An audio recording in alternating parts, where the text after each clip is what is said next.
Welcome back to the Opposition Podcast. And firstly, I'd like to welcome you to...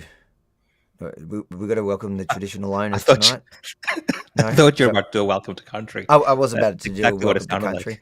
No, but a couple of the comments that you guys made during that beautiful countdown that doesn't annoy anybody, that one should have an ad, don't give me any ideas.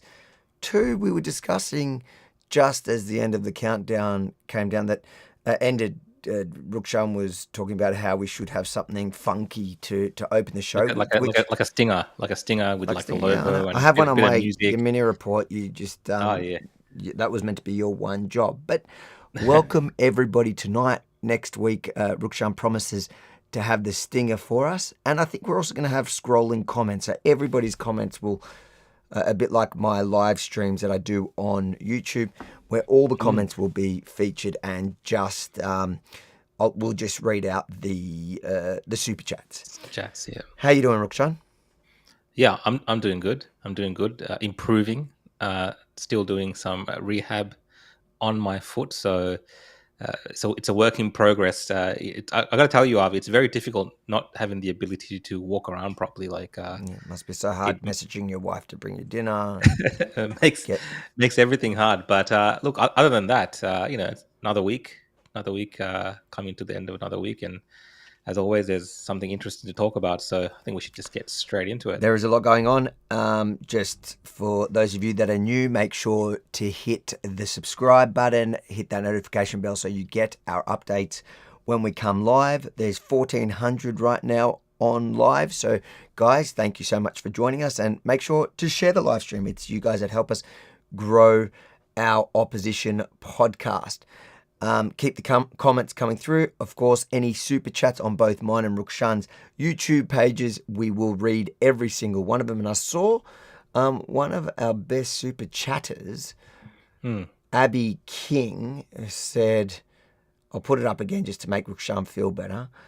I've realised I should rotate between you and Avi for super chats. Abby's got the right idea. Abby, that's the equitable. I've realised I should way of doing things, because if you don't do Abby that, must be commenting on yours.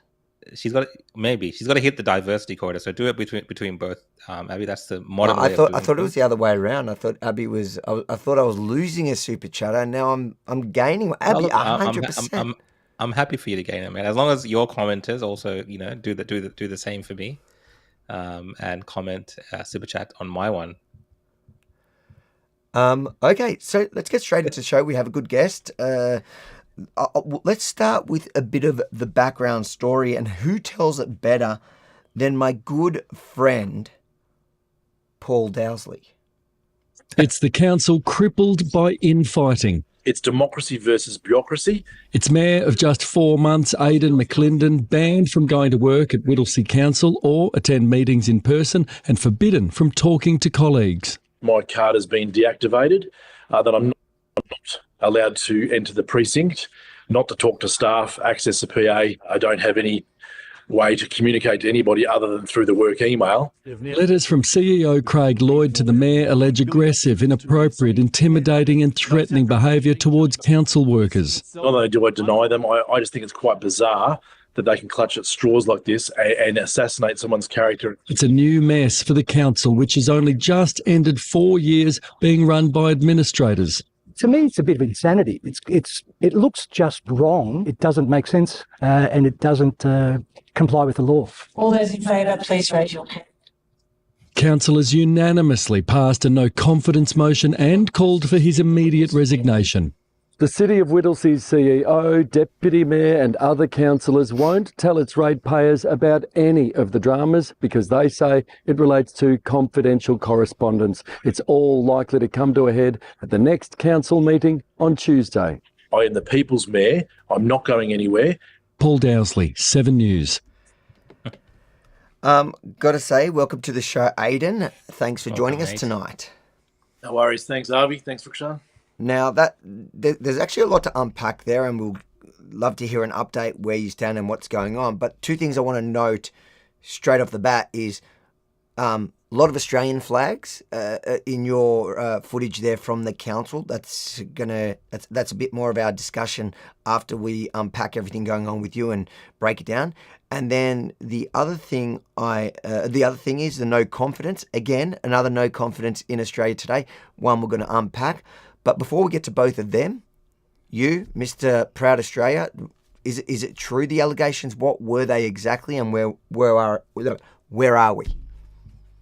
That is a very good question, Avi.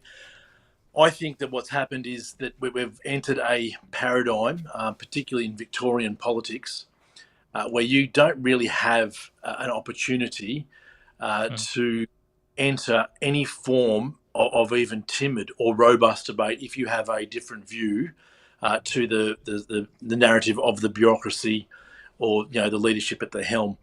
I think what we've seen is an incrementation of democracy eroded, and bureaucracy particularly over the last 10 years has really tweaked things in legislation where they are actually in control, and instead of your local, state and federal MPs where they're predominantly being paid to make very serious decisions, they're actually paid to be glorified socialites. And I would go so far as to say that the role of a councillor has been diluted to being a compliant advocate on issues that the council that you're a part of are in agreement with. And I think that's a terrible tragedy that democracy rapidly evaporated in such a short amount of time. What we're seeing now is what they'll call a psychological damage to staff, of which none of that's known to me, who that was, how it was, why it even was. Unfortunately, I've had no natural justice. There was procedural motions to guillotine debate in allegations that were levelled at me. So unfortunately, throughout this whole time, no form of mediation has ever taken place. And I have to be careful what I say, and I do say that I don't make none of these statements in any way, shape or form in the position of mayor or a councillor of Whittlesea City. This is me as a private citizen observing what has happened to have such a toxic culture where a majority can be quickly coerced to such a degree that a mayor with a majority supported can very rapidly all of a sudden turn against it, depending on the ideological issues that have been played out in the public arena. So currently it's in limbo. There's a commission of inquiry that started last week for the council.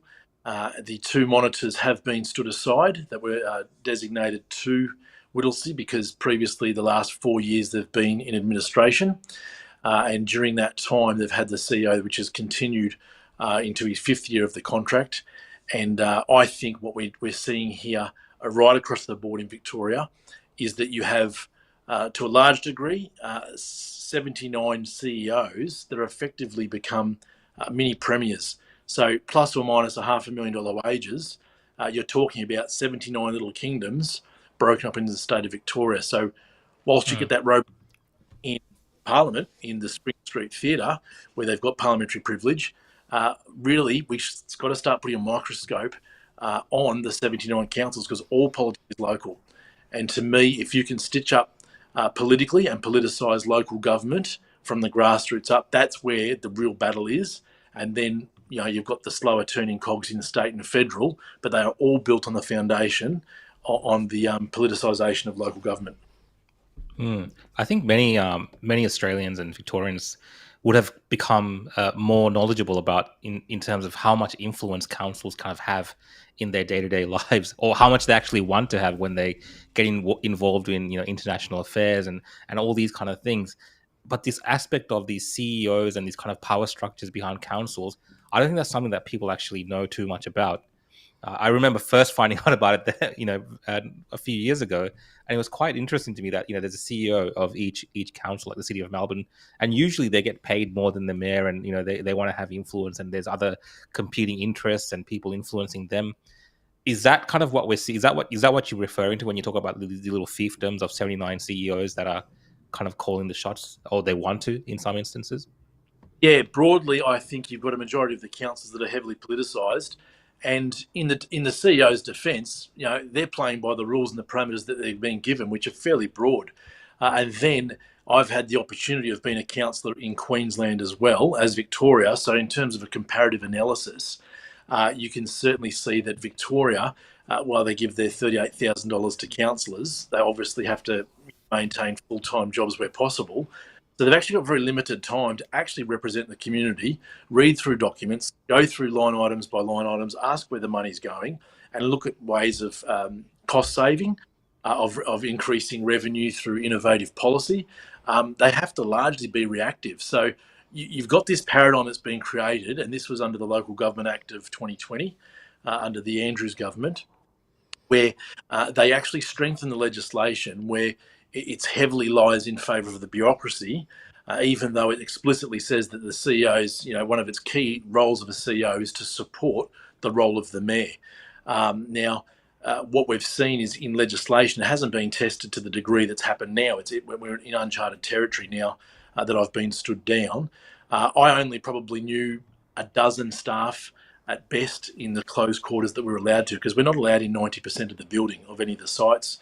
We can't even go to a cafeteria to get a sandwich. It's all off limits, and it's different for every council depending on the internal politics that are played out. But what I certainly saw was that we weren't empowered to be representatives. We're being told you can't be just talked to and say, this is the report, here's the budget, rubber stamp it. That's not accountable, that's not transparent. And I think in defence of the CEO, coming out of administration for 4 years, there really should have been something in place to say that there's a 3-month transition period where there's a clean slate, new CEO comes in, because obviously, naturally, there's going to be an inclination that that's their little kingdom, and you can't keep operating like that. Now, I think the local government 2020 needs an urgent review, and we've actually got to get representatives who can speak freely without walking on eggshells and worried about where they're going to get knives from next, because there's such broad things about bullying and intimidation and aggression, when really you either have a different point of view or you've asked certain questions that have not been acceptable by the people you're asking them to. So it's flawed legislation. That pack hunt think, and that type of group think, because self-interest, of course, drives their preservation. I think a lot of people will be surprised. I am certainly surprised that the mayor doesn't actually hold the power. You would think that that's the top position of power in local government, but it doesn't seem to be. No, largely, look, especially if you've got very close numbers, and I'm a big believer of not having party politics in local government. I'm not saying you can have freedom of association to a political party, absolutely, but the political party needs to park it at the door, especially when they go into the chambers and make decisions for the community. Now, unfortunately, the Labor Party constitution, they have in there that they have to seek guidance from caucus on issues that they vote for in council. So once you've got that politicisation, they're actually putting the party before the community. So endorsed Labor Party are heavily compromised from the outset. But what we're seeing now, I think, is that the politicisation and the bastardisation that happens now internally would never be acceptable in any other workplace. So unfortunately, the allegations that have been levelled at me was exactly what I suffered. The segregation, the belittling, the humiliation. Yet I just had to keep getting back up there and making sure that my freedom of speech and my input wasn't compromised. And I was courteous. And I wouldn't even say I ever got to a point where I was robust. Maybe at the rates, the rates, that was one of my passionate platforms. But of course, that threatens the business model of that income that comes in every year. So if you haven't got a prudent organisation, or, one example is in the 4 years of administration, the city of Whittlesea had 48 organisation committees that were actually formed and being funded for by the ratepayer. I have simply asked for the list of those 48 organisations and committees and how much ratepayers' money has gone to those. I haven't got an answer. Now, if I can't get an answer as mayor, as you say, Harvey, it's largely a figurehead position, and you're constantly trying to herd cats, where it's actually a lot easier. There are some good mayors across Victoria, don't get me wrong, but for the general part, it's easier, to wear your chains, sit in the referee's chair, and it's a yes sir, no sir process, which has already sort of been it's already been rehearsed. So to me, it's not genuine democracy as it should be. And to me, at least, this whole idea about hurt feelings and stuff, I don't know the full context, but councils, people would associate them with, rates, rubbish, and all these kind of things. But like I said before, they've become involved in a lot of social issues and, very divisive issues as well. And they've, often they drive some of the divisive arguments that we have within our societies, like over national holidays, things like this. Councils want to get their 2 cents in, and it's very divisive sometimes. So I think it does become a place where you do have heated and robust debate sometimes, and that's just the nature of it. I think the people. Isn't that what democracy is supposed to be about? Yeah. So I think this whole fine line around hurt feelings and this and that again. Probably weakens the whole concept of what people are meant to be doing in that space, especially if councils want to go down this path, which they have been doing over a number of years in Australia, where they have gotten involved in social issues. So, I mean, do you have anything to add to that, Aidan? Is that kind of do you find yourself as the mayor, as a councillor, that you often have to speak about things and defend things that potentially are not really a relevant space for the council, but it's become that way? Very much so. I think what's happened is you've got the centralised power in Spring Street, and because local governments only exist as a to statute law, to state law, they're beholden to state. And we've seen recently with the fire tax levy, we as councillors have to then become the bad guys and collect these taxes on behalf of the state government. So really, we're just an extended state government. We're not local government with robust, thriving democracy anymore. And I think that's where things have markedly gone wrong with the Local Government Act of 2020. They only want people who will be very, very compliant to certain issues that will be advocated by some. And in the case of the city of Whittlesea, huge multi-faith, multicultural city of 230,000 people. Now, some of the things that get pushed through council, you can guarantee that 90% or more would disagree with it. So it's definitely not representative. Yet the bureaucrats and the leadership teams are subjective to state government orders. So if a state wants to get an agenda through, it's very, very easy for them to press the button, send the email out to 79 CEOs, etc. And therein lies the problem. They can overnight change and implement some economic and social issues really should have nothing to do with local. And unfortunately, representation is sidelined in that process. Yeah, I think one of the comments that it says you're the mayor voted in for by the people, and to see that happening, I think for a lot of people doesn't kind of make sense. But it doesn't make sense unless there's something really well, yeah, of course, illegal or corrupt. We saw corruption in the Casey Council, and even that took a lot longer than you to shut down. But I guess, some people are asking, fine, it's true. We can see a lot of the woke stuff the council's doing, but there's nothing you can think of that they're pointing to, or there's nothing they've pointed to and showed you that you don't agree was bullying, but they're alleged. Like, have you seen the allegations?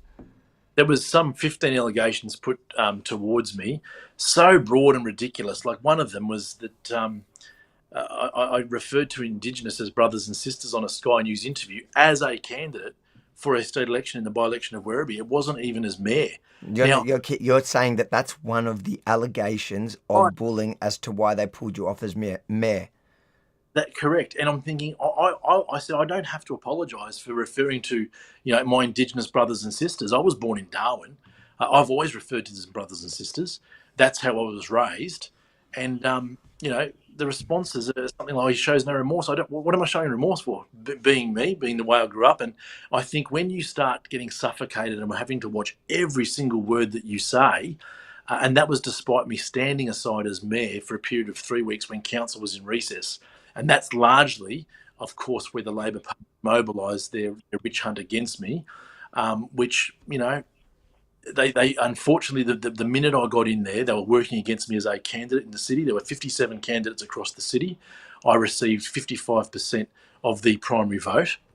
There were 7 key policies in that, in my policy platform, of which 2, heavily triggered, obviously, the bureaucracy and the Labor Party machine, and that was that I wanted to freeze rates going through a cost of living crisis, and I think that's actually very doable. And secondly, I wanted child-friendly public spaces. Now, to me, that's not controversial. As a father, I mean, who doesn't want child-friendly spaces? And why is all of a sudden that controversial?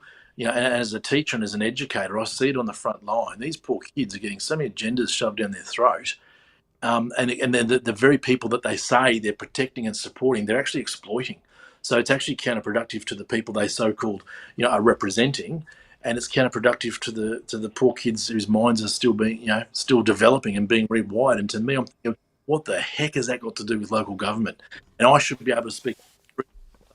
I dare say if what you're telling us is true, and that's the real reason they targeted you, I am fairly confident to say that most Victorians would agree with your policy positions. Most Victorians want the council to focus on roads, rates, and rubbish. Anything to do with council events, like only council stuff. Like, they're sick of the woke, the push for wokeness in councils. They're sick of being told how to feel about international affairs or about Australia Day, or to have some sort of white guilt about our history. People are sick of that. So if that is the real reason, like, is that out of the 15 allegations that you saw, what from their position would be considered the most severe act of bullying or whatever it was? The most severe allegation, what was it? Surely it's not calling brothers and sisters. One, which was in a full council meeting, which is all online and been recorded, they wanted a Rainbow Advisory Committee. Now, that just landed on the agenda without any pre-discussion amongst councillors. I simply asked the director that where did the push for this Rainbow Advisory Committee come from, given we're going through a cost of living crisis? And I was very polite, and I said, look, I understand, and it's great to see that you're passionate about that issue. Where did it come from? And it was from a petition in May, when it was under administration, of 12. Now, my response to her was, what, 12? That's all I said. It's all online. And yet that was another allegation of workplace health and safety, an OHS report. And I'm thinking, that's my role as mayor to question, where is money going? So it gets to the point, and obviously some of that was going through an arbitration process. 3 allegations went to a council. That was dismissed within 2 or 3 weeks, totally dismissed. The arbitration process then, obviously I can't divulge the machinations through that process, but that was blindsided 14 days before the arbiter bring down a report. 2 monitors had then written to the minister, asked with their recommendation to stand me down. Now, the monitors were supposed to guide and support the role of all the councillors. There was no intervention. There was no attempt for any mediation. Ultimately, it came down to a different point of view of an ideological difference. It's as simple as that. And often people might understand me. I've worked with people with gender dysphoria. I've seen it all. And the parents, mostly, I oversaw 80 schools in the southern region. Because you were a teacher. Yeah, I was an education officer. So during COVID, I had to oversee 80 schools in primary and secondary schools. And the parents where the children were going through gender dysphoria said, please, can you stop? Can somehow the government stop pushing all this stuff down them? It's hard enough for us to struggle. You're putting a spotlight on my child. So to me, I always come from the view that it's actually counterproductive for the people that they say they're encouraging. It's similar with Indigenous issues, and that struck a nerve with them. I'm saying, well, I'm sorry, but I got pulled up for saying, traditional custodians in the opening of council instead of owners. Well, ownership and the whole notion of ownership was the Western owners. They didn't own the land; they lived on the land. So some of these people who are trying to roll out these agendas have no appreciation for the concept of ownership. And if you go to Indigenous, any of the tribes, they'll say, we don't own the land, we lived on the land, and they often moved through and lived off the land. The whole sense of ownership was when they caught it out and put fences around things to the convicts and gave them a plot of land once they'd served their time. So really, once you start scratching behind the surface, these people, our Indigenous, people with different sexual orientations, they are being absolutely exploited by government to divide the people and distract them from the real issues. And meanwhile, they've got a gun over the table, and they're completely pillaging and finding any single way they can squeeze more money out of people through infringement notices and rates going up. And I went on and do the basics brilliantly. We just want clean. He froze on us, did he?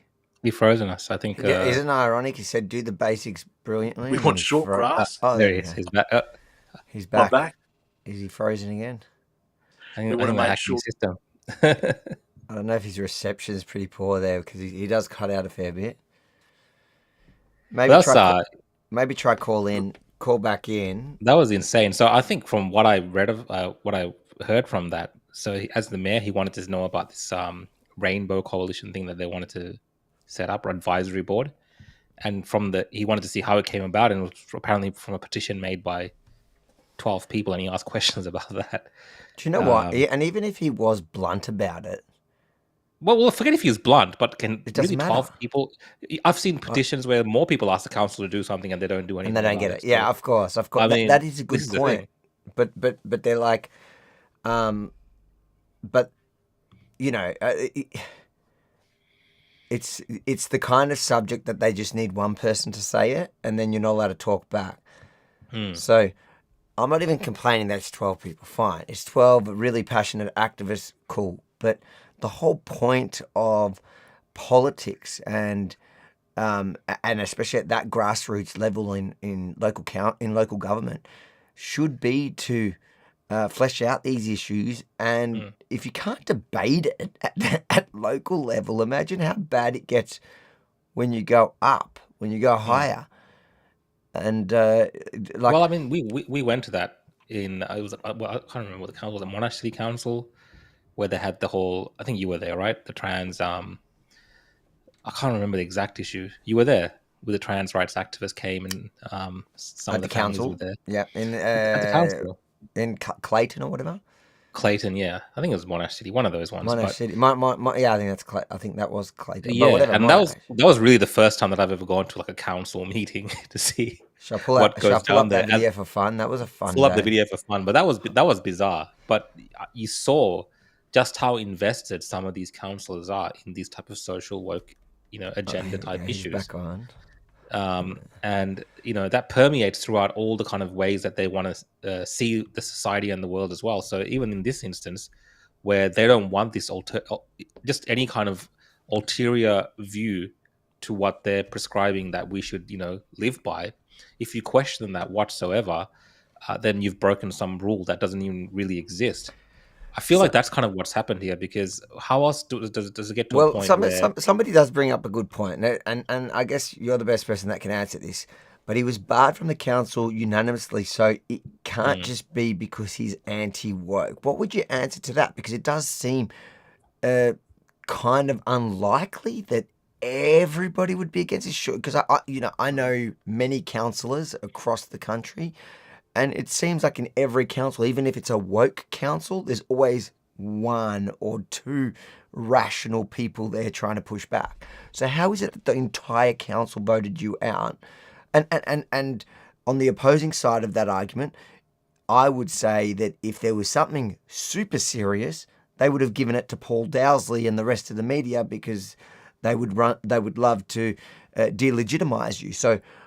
But how does it come to a point that everybody voted you out? Yep. Is that audio okay? Yeah, that's better. Yep. I don't know, whatever you've No done. worries. So what it was, the unanimous vote was actually followed a petition. In that petition, there was some 1,400 signatures calling for me to resign, and that was after the Werribee by-election.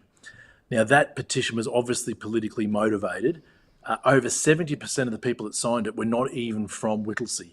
They were from Melbourne and Sydney, and who knows what Labor Party branches that had been distributed to over a fairly long period of time.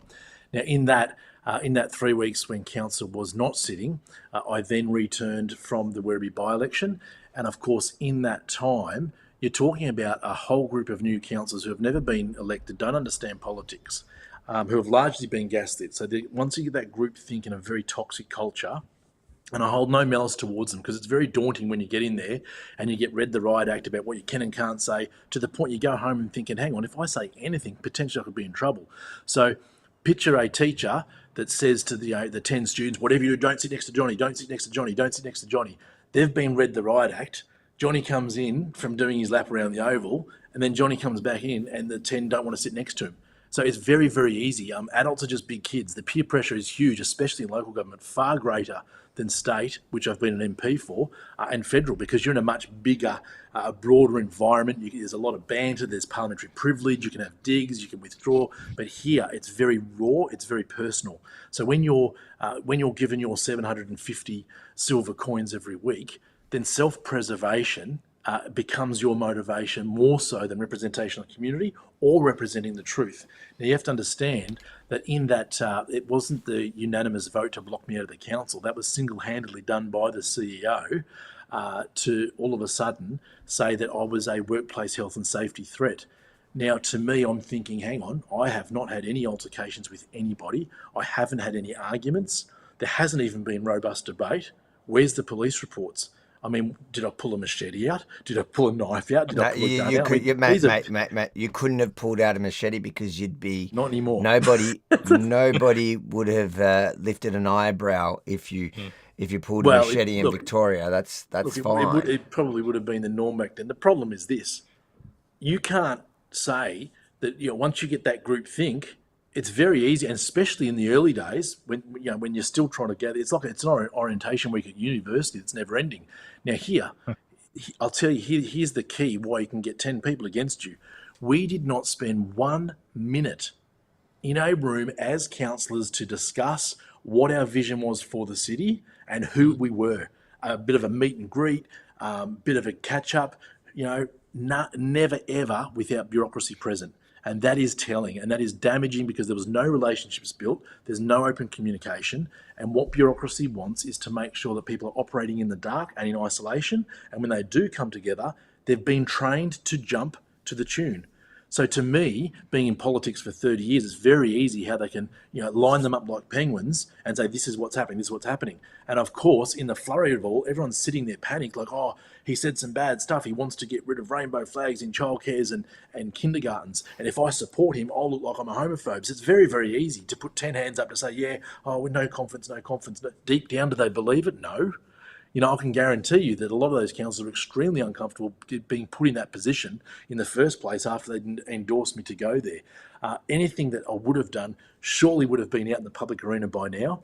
It will at some stage anyway, and hopefully that will come to light. But you'll find that having a different point of view in an extremely woke council that was simply representing multi-faiths and multi-cultures can land you in hot water. And very few people put their head above the parapet, as I said, because they want to make sure that they don't offend anybody. And now, how do you not offend anybody? Well, you don't say anything. You don't stand for anything.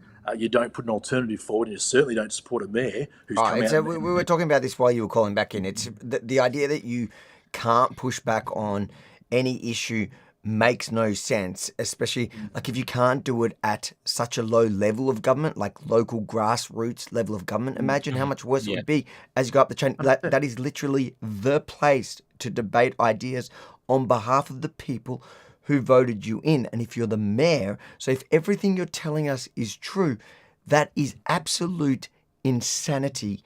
And it must be reversed. Now, before I ask you what you're doing and we move on to other stories, I just want Rukshan read this super chat. Thank you for the super chat. Cassandra, thanks for the super chat. Aidan, I shared your statement to the Shepparton Libertarian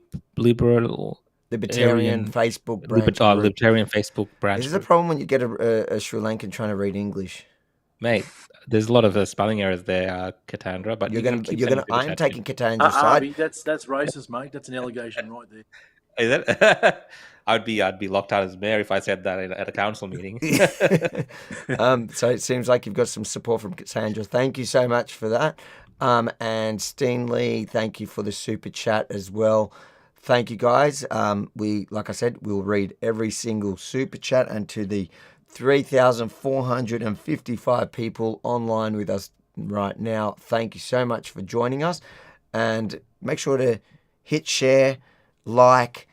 So if you're not subscribed to the channel and you haven't hit the notification bell, do that now while you're watching, because we are growing nicely, and it's because of you guys.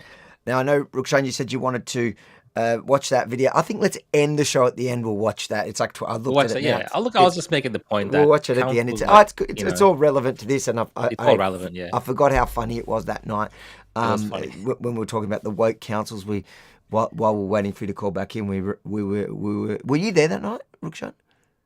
I was there. Yes, I was Yeah, there. we were I was live streaming. remembering the protest for the drag story time in Monash Council and how Antifa rocked up there. It was a funny night, but we'll end the show. We'll just watch it at the end for fun. So before we move on to the next story, what are you doing now? And is there a chance you're getting back in? Like, are you going to be mayor again, or is that really not going to happen as much as we want to see that happen? Well, as I said, it's uncharted territory, and obviously I can't divulge too much other than that I will be lodging for a judicial review into the local government minister's decision with the Supreme Court. This is uncharted territory. I mean, this is an interpretation of Section 229 of the Local Government Act of 2020 that hasn't been tested before. And I think it weighs upon me that I must continue going down this pathway because if I don't, then what it does, it validates that what they have done is right to an elected representative. They are potentially using me to hang me out to dry to shut any other mayor or any other councillor that's going to have similar dissent, and then use me as an example. Now, they've pinned me up against the wall, and they probably would have hoped that I've walked away by now. But I have a strong sense of justice, and I'll continue the fight to make sure that if I'm going to raise some issues, just as a father in a local government council, like anybody should be able to get into the situation that I'm in now. Then the community deserves answers, and they don't have them right now. Everything's done in cloak and dagger. I haven't had any recourse whatsoever. As I said, no mediation, procedural motions were guillotined on me, fabricated and fraudulent petitions were put to council to the point where the 1,400 signatures says that we the residents of Whittlesea, we the signed residents. Now, that's not true. It was a change.org petition that was changed the last minute, which completely invalidates a petition that was politically driven and should have been absolutely blocked through the governance rules. But unfortunately, when you've got a politically driven bureaucracy, they think this is fantastic. This is an opportune time to stitch them up. So I think what we've got to do is rapidly review the Local Government Act. And I did call for a Royal Commission into local government because in that 5 months, the amount of councillors and mayors that called me across Victoria sort of venting the same grievances, saying this is exactly how it happens here. We all walk in, they read it to us, everyone jumps to the tune. How are we supposed to make any change? So whilst it sounds absolutely absurd that you can get 10 councillors moving a vote of no confidence, when you look at the coercion that takes place, the gaslighting that takes place, an extremely toxic culture, it's very, very simple. And they've got that down so much that people probably won't champion some of the causes I've championed because they know exactly what's going to happen. So they don't even go there in the first place. And I think that's what's unique in this situation, where I've had the courage just to say it as it is. We should be living in a Western democracy where I can say that. But look what happens. I get segregated and it looks like 10 against. I remember the book that I read in English, 12 Angry Men. I don't know if you guys are aware of that one. Yeah. And there was just one person on the jury. You only need that one person on the jury to say, hang on, something's not what it seems. And that's the situation that I'm in. That I've been embarrassed and humiliated in the process, of course, financially guillotined straight away without notice, and you set up, you've got to feed a family. How can you do this in any workplace after the amount of effort you've put in to represent the community? It's beyond me. And I do think that the first step is a massive review into the Local Government Act of 2020, because that was designed exactly what they're doing now. Looks like I'm first cab off the rank. But more so, I would call for a Royal Commission into where are the procurements going? Look at the conflicts of interest riddled throughout state and local government. It's disastrous. And I think when you start scratching behind the surface, they've probably got a heck of a lot more to hide, which is why they're so keen on pushing me off the boat. So one of the super chatters actually is commenting, and I don't know if it's genuine or not, but they're saying they're the ones that wrote the petition. Aidan, my petition was not political. I wanted better from my mayor. I am not related to any political party. 1,200 plus people wanted better. Not even once have you asked to talk to me as a consultant. Do you know who that is? Look, I'll take it on face value that they're saying the truth. The reality is you go through the postcodes, they're all from Melbourne and interstate. So even that statement itself is not true. 1,200 people wanted better. What, a better New South Wales government? A better Melbourne City Council? That's not the truth. It's all tabled. Do you know who set up that petition? The name escapes me. but it was someone involved in one of the transport unions, to my knowledge, the bus union or something like that. So they're obviously 1 degree separated, and naturally the Labor Party, they keep their fingerprints pretty tidy. They're 1 degree separated from the mayhem, and that's how it works. But I've been, even as a candidate, I was completely trolled by local organisations, and I'm scrapped behind the service. The Labor Party members, and you've only got to type in the federal member, Andrew Giles, in his thank you speech, and he literally names all the trolls that have been having a go at anybody with a different train of thought. Because you have to remember, Northside, we're in Whittlesea, we're in Labor heartland. So you've got 5 state Labor MPs, 2 federal Labor MPs, a massively active Labor branch, and only 4 years ago, 9 out of the 11 were Labor councillors. So you sort of seismic shift where I've come out from the outside, and of course, what are they going to do? They can't have any form of dissent. So I've got the trolls against me, the state MPs against me, the federal members against me, and of course the bureaucracy. So, I mean, I had the odds are stacked up against me hugely. So you can see why a paradigm would quickly shift where all of a sudden everyone quickly freaks out and says, oh, we've got to get rid of him. You know, he said things that we shouldn't be able to say. So it's to me, it's pretty simple. It's just, I mean, this idea that you brought up before about this, conformity kind of being the norm that's kind of expected within councils. It goes to that broader point, I think, of more people now having to be engaged in the local council process and, having to put their hand up and do politics there as well. I think in New South Wales, we saw the Libertarians have had a bit of luck getting involved in local council politics. Is that a way to kind of change some of this dynamic as well? I know you said a royal commission and a review into all these kind of things, but at a grassroots level, if more people got involved in councils that had these kind of different political ideas and kind of balanced it out a little bit and, change the dynamic, kind of like maybe what you're trying to do, being outspoken about. Look, absolutely. If I had to, and I wouldn't have said this a few years ago, if I had to look at the most important level of government, I will tell you now it's local government. Because if you look at the structure of a pyramid, the foundation of that pyramid, is local councils. You've got 79 councils, 79 mini premiers, almost on a premier's wage, running the show and looking at every local bylaw development. There's some very big decisions are made at a local level. We've seen it with Reform Party in the UK. There's a resurgence of people getting involved in local politics. All politics is local. So whilst you can have the wars in Russia, Ukraine, the old man driving out of his driveway and hitting a pothole, that's what annoys him every single day. The news, that's fine. That's a form of infotainment for them over time. But, when their grass gets long, or they get an infringement notice that's unfair at an ATM where they've stopped for 2 minutes at midnight and got a ticket, without parking properly, these sorts of things, all politics is local. And for me, as I said, I always have to premise this by saying I love everybody, regardless of their sexuality. It's just stupid that you've got to do all these clauses and addendums. The trans flag, and I've seen what they're doing to the trans kids and exploiting them, and the queues that they have at the Royal Children's Hospital about some of this, stuff that's been rewiring people's kids' minds. I'm talking kids here. Why have we got a trans flag in 79 councils? Now, if we had it in 10 councils out of 79, I'd be concerned. If we had it in 50, I'm thinking, man, we've lost the battle.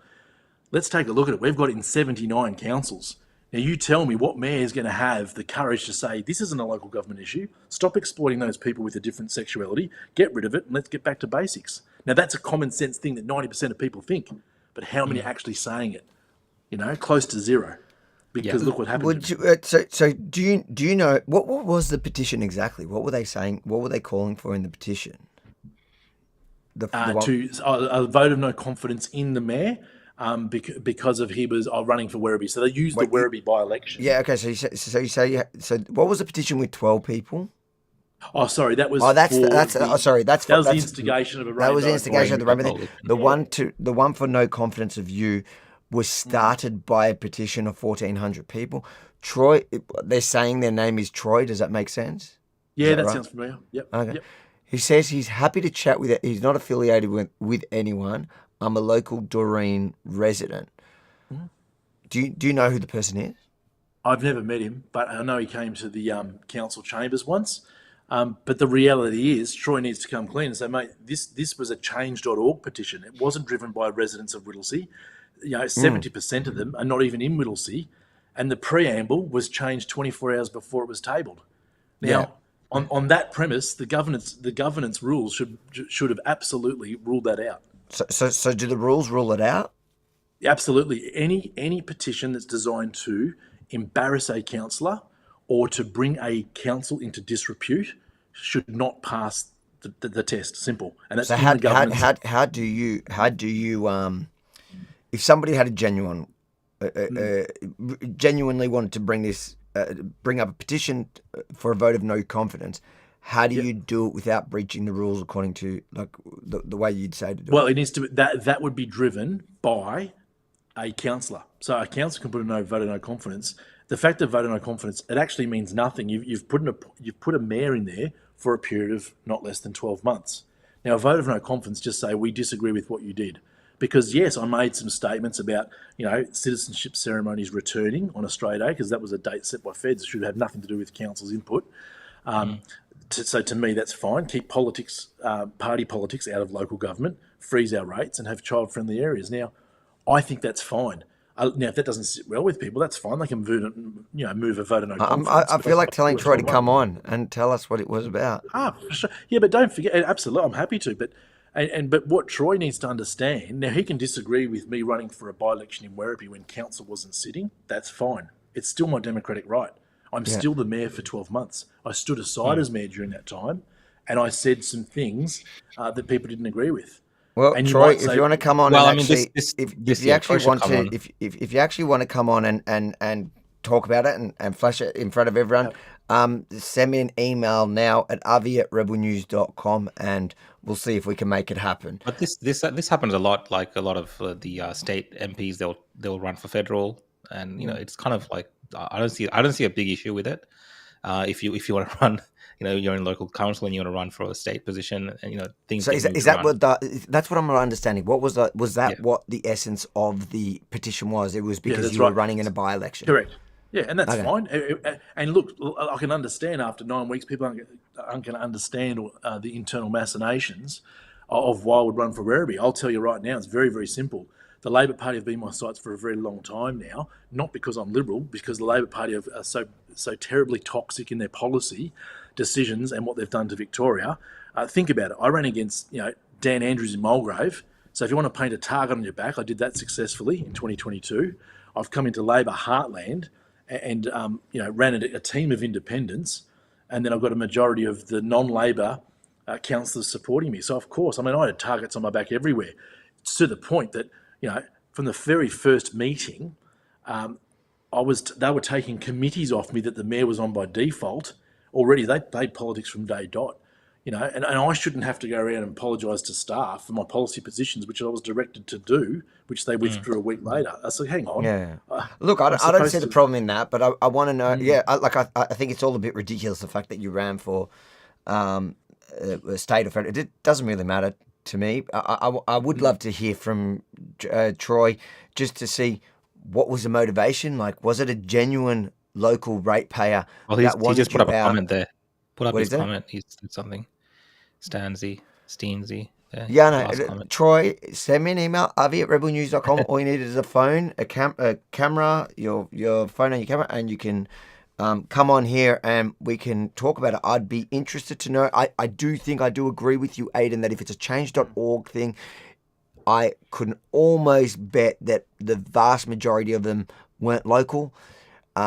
It seems like a lot of people to sign a petition, not really generically for something like that, unless it's a known, like, if it was Dan Andrews that people want to vote a no confidence, you'd get tens of thousands, potentially hundreds of thousands during COVID. But for a local mayor over such a kind of insignificant issue, it just seems odd to me, unless there is a campaign behind it, which is why I would love for Troy to join us here so we can ask him that question. So, Troy, I'm not going to keep reading your comments coming through. Avi@rebelnews.com. Send me a thing. I'll send you a link and you can join us here on this live stream and speak to your future mayor. your past mayor. Let's move on to the other stories while Troy rings in. We're on the subject of local councils. Local councils have been making news. Let's watch this little segment from Sky News regarding the latest controversies in Victoria with local council. You might remember last night we told you about Mornington Peninsula Shire Council in Victoria. Well, they sent out these leaflets for one of their kindergartens where they were saying, sign up for next year.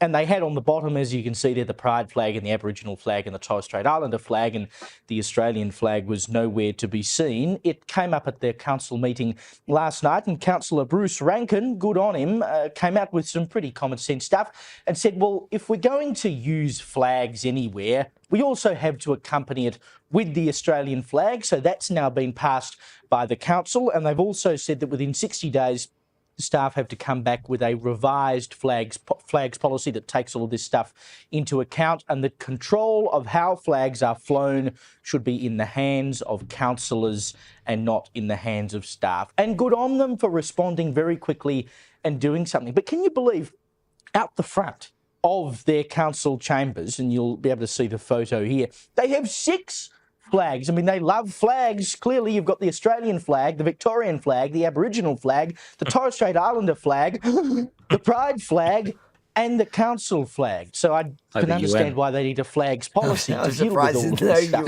But good on them for responding quickly and saying, no, this is not good enough. The Australian flag should be used if flags are being used. You give them too much credit. They've responded quickly to this instance, but this is not the first occasion they've done. We'll keep watching. It's great. These guys are great. I do want to point out, if you just because I want to take the credit, if you actually look at the image that they're using, because it was Rebel News audience that broke this story. There you go. And I like that they give me credit, because I saw everyone else. I saw like the Herald Sun a few hours later was running it like it was their piece, and they're actually using the photo from my Twitter, but they would give me credit because how dare I get it before them.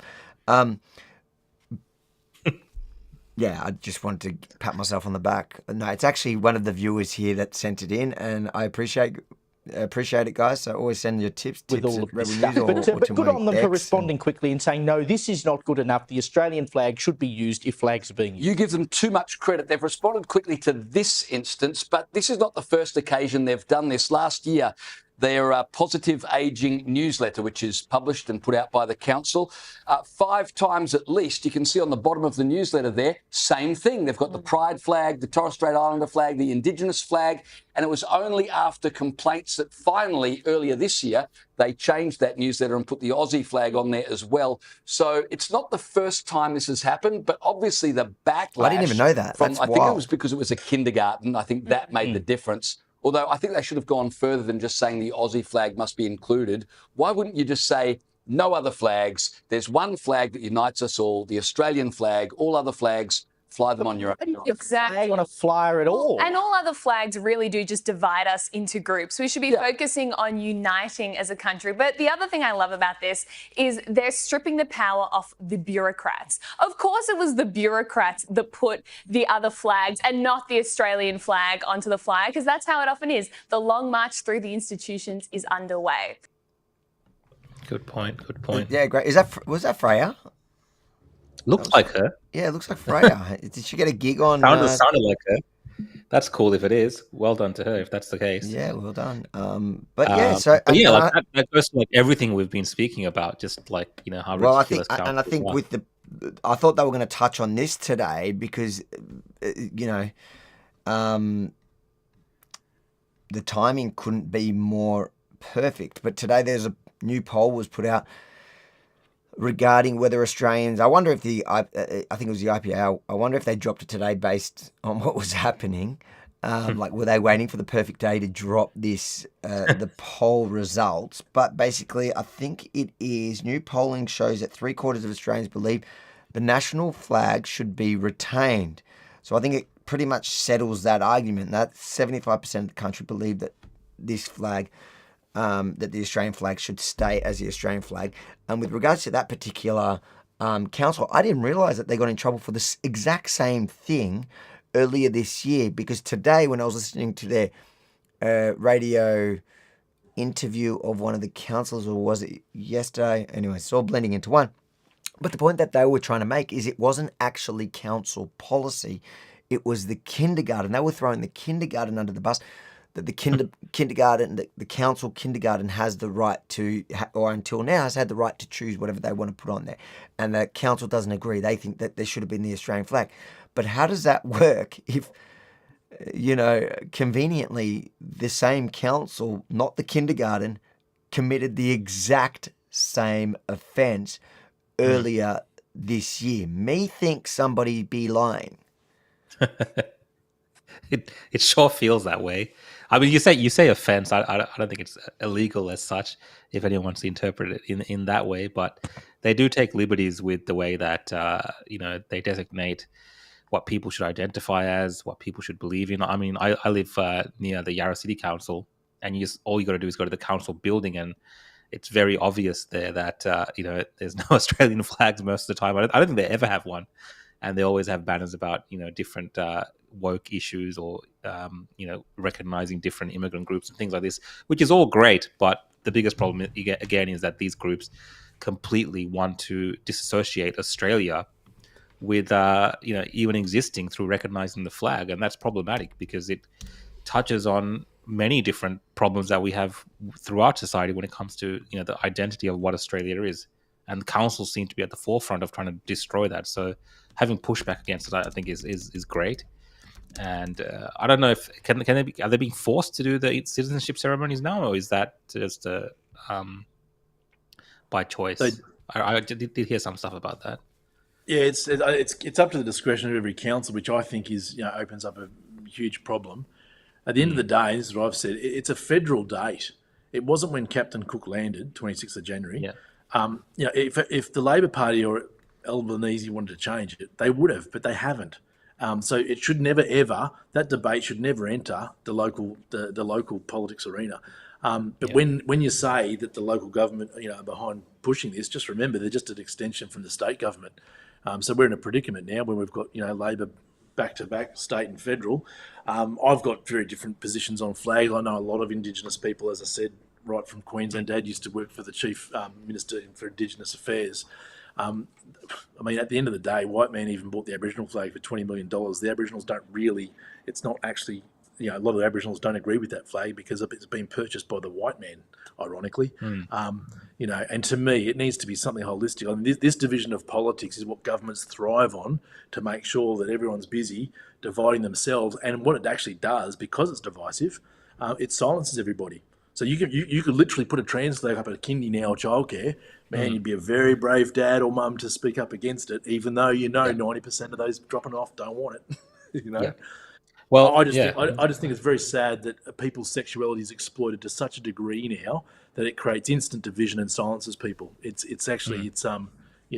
just a art of war tactic. It is being weaponized because I remember after the I think 2 years ago now, after that Let Women Speak rally, and the so-called men in black shorts showed up, the neo-Nazis, and the women were there, and there was the trans rights activists. The day after all this kind of unfolded, Daniel Andrews, his act of defiance was putting up the trans flag in front of the Victorian Parliament. So you do see this interplay between politicians trying to use these identity groups within our society to further their own agenda or build their voter base or whatever. Like, it is very important, the flag, when it comes to these kind of left-wing groups and these kind of those type of groups. It's very important that we're separated. Whereas I think on broadly on the right and conservatives and things like this, just the one Australian flag is enough. Like, that's all we need. We include everyone in that. I think most of the country agrees with that. Just want to stop things because I know everyone was saying Troy won't have the guts, but Troy has had the guts to come on. He's joining us now. Troy, welcome to the show. Good evening, everyone. Thank you for calling in. I've got to Troy. give you credit for actually calling in because the comment section was saying you were gutless. So you're certainly not that. Can you tell us what was the actual petition and what was your problem? As I've always said, I didn't have a problem with Aidan running in the Werribee by-election. I have no issue with that at all. My problem was, try to get this right. My issue was that being a newly elected mayor of the city of Whittlesea after 4 years of being in administrators, I just wanted better for us. I wanted things to get done. And, I called you out as soon as I saw that you were standing and running for it. And you sort of swung back saying, well, I can do it. And I totally agree, you can do it. But, sorry. That's all good. After 4 years, I just wanted a mayor who was actually there for us. And, yeah, you might have been on not sitting or whatever, but it was the optics that you didn't really give a shit about us. And that's what really pissed me off. And I spoke to other members around Doreen and that sort of stuff, and a lot of people were unhappy. And they're like, well, what can we do about it? And I'm like, well, let's look at a petition. And I didn't expect it to gain as much traction as it did. The petition was only shared in the Doreen Community Voice, Mernda Doreen Community Voice. It was only shared locally in 3 or 4 community groups. I do admit that the export out of change.org was shit.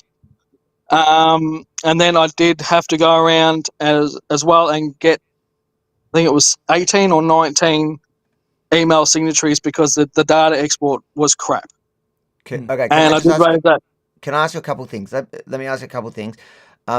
So your only problem was the fact that he did run for that election while he was sitting as mayor. It wasn't any of his politics, or do you agree with his politics?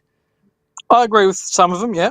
And after 4 years of administrators, I really wanted us to go gangbusters from the get-go. So what was to sit back. So what was it? Was he doing anything as the mayor besides for that you thought constitutes doing a bad job? We hadn't seen enough, and it just felt like that he got elected by the councillors as mayor, and then sort of threw us to the side in ambition to progress his political career. And it goes back to the whole don't shit in your own backyard, and that's what it felt like for us. What would you say, Aidan? Oh, good on you, Troy, for coming on the show. And I'm a big supporter of freedom of speech. So I have, I uphold the right of what you did, 100%. But you're never going to know, and like any of us in a leader's position, you're never going to know the internal machination that's going on behind the scenes. Now, you can jump to the conclusion to progress my political career. Any sane person will look, and it's an hour away. I was putting my name on a ballot so that I could speak as a state candidate, because if I said what I said as a mayor, then absolutely I would have been sacked under the Local Government Act. I intentionally stood aside when council was in recess, which was January. February 8th was the election day, because there were 4 incinerators, one of which is in Whittlesea, you'd probably be aware of, in Wallert. Now, those incinerators were being pushed by Lily D'Ambrosio, which I highlighted as an election issue, which none of the Labor candidates did until the last 2 weeks. And they set up a petition amongst themselves. Now, in Werribee, there happened to also be in Laverton, was one of the areas where there was 4 incinerators at the same time. Now, I said to myself, I've been shafted in council by the Labor Party from day dot. I have been completely segregated. I couldn't even get a map. I asked for a map to be laminated. They said, you've got to go to Officeworks and we'll reimburse you. I didn't have. I felt that I was not welcome from day one. Wasn't allowed to go into most of the council areas. Only mayor in the state that doesn't get a car. Whatever. These are just small things, but what it does, it builds a story to say that I am not welcome there. And then I'm told that I have to start going around to departments and apologise to people for my policy. So they had the witch hunt out for me straight away. Obviously, I wasn't able to explain to residents like yourself to say, you know what, if this is the game you're going to play, I'm going to step aside for 3 weeks. I'm going to say everything that I did, and I held a press conference outside Parliament House to say the Local Government Act was extremely restrictive. The incinerators had to be stopped. We had to create child-friendly spaces, and we had to have a rates freeze. Now, if I said that to me, it was all over. So the reason I did it was a political tactic to step aside to be able to verbalise it, because freedom of speech is suppressed so heavily under the Local Government Act. But I can totally understand where you're coming from, where you're thinking, wow, he just got in for 9 weeks and he's chuffing off on us. What it actually did is it gave me a much, much broader platform to speak freely on critical issues affecting Whittlesea. Now, I appreciate you're not going to be able to see that, but guess what you're going to get now that I'm not there? I ran on a platform of the basics brilliantly. I can guarantee you now you'll get a 3% increase in rates. The councillors have spent no time together, and I can guarantee you that they have not gone through any line items and asked where the money's going. So you're going to continue what you got for the last 4 years. And that's the point of difference that I was offering. But I totally take your point where you were coming from. My big concern was not your petition. Absolutely go for it. My concern was that it was then reformatted to the residents of Whittlesea, tabled, which was fraudulent and fabricated, not by you, but by the powers that be, to let that go through to say, yes, these 1,400 people are from Whittlesea and this is outrageous, when that was not reflective of the truth. What you did was harmless. What the organisation did after that and used it as a political tool, that was where I had the issue with. Troy, can I ask you, are you associated in any way to the Labor Party or any party? No. So you're Don't associate with anyone. What is that? Don't associate with anyone. But absolutely never. You're not. You're literally a local. Yeah. Okay. And I think it's a genuine cause. I just think it would have been heavily exploited by the Labor Party that already had it out for me many, many months prior. They would have picked up and run with that, which is fine. That's out of your power. But I absolutely have no qualms with you running a petition, and I can guarantee you there was probably a lot of people in the city thinking the same thing. However, I think in the fullness of time, they've now seen that I was suffocated from day one, and that was my only out to get a platform to start putting some of the issues facing the city. Otherwise, I know I was doomed. And you'll see now. Is there currently a mayor, or is it all in limbo at the moment? Yeah, so a new mayor was elected by, and here's the point: the new mayor that now sits in the council got unanimous support. Now, to me, that rings massive alarm bells, because when I went for mayor, Labor, it's in their caucus that they have to put somebody up. Labor didn't put anybody up. Why? Because they now control the council. So now Labor numbers, the majority, control the council, which was the problem before it went to administration for 4 years. So you've had Labor, you've had 3 mayors, mind you, that were pushed similarly as I have. I'm the 4th mayor now that's been pushed in this regard. So this is not a McLindon problem. This is symptomatic over the last 10 years of an internally corrupted process and poor governance. So I am just one of many in a long line. I did offer a point of difference. I was put into situations beyond my control to do things that you wouldn't normally do after being elected for 9 weeks as mayor. In hindsight, Troy, are you happy with the outcome, or do you think looking at where the council's at now and the potential continued prolonged fight here, or are you happy with the outcome at the moment? Are you happy with the current mayor and the current council? I mean, there's a lot of infighting and stuff that is going on in the city of Whittlesea. I do know a few people who do work there. There's always internal politics going on within a council, and hopefully stuff like the commission that's been called can help weed out some of these internal issues as well. Do you think do you think your petition helped? Do you think removing Aidan helped or not? Or do you feel used at all? Do you feel like they used your petition to essentially do what Aidan says here? No, I mean, I was happy to withdraw it. At the end of the day, some of the comments you were happy to withdraw it. Did you let the council know you were happy to withdraw it?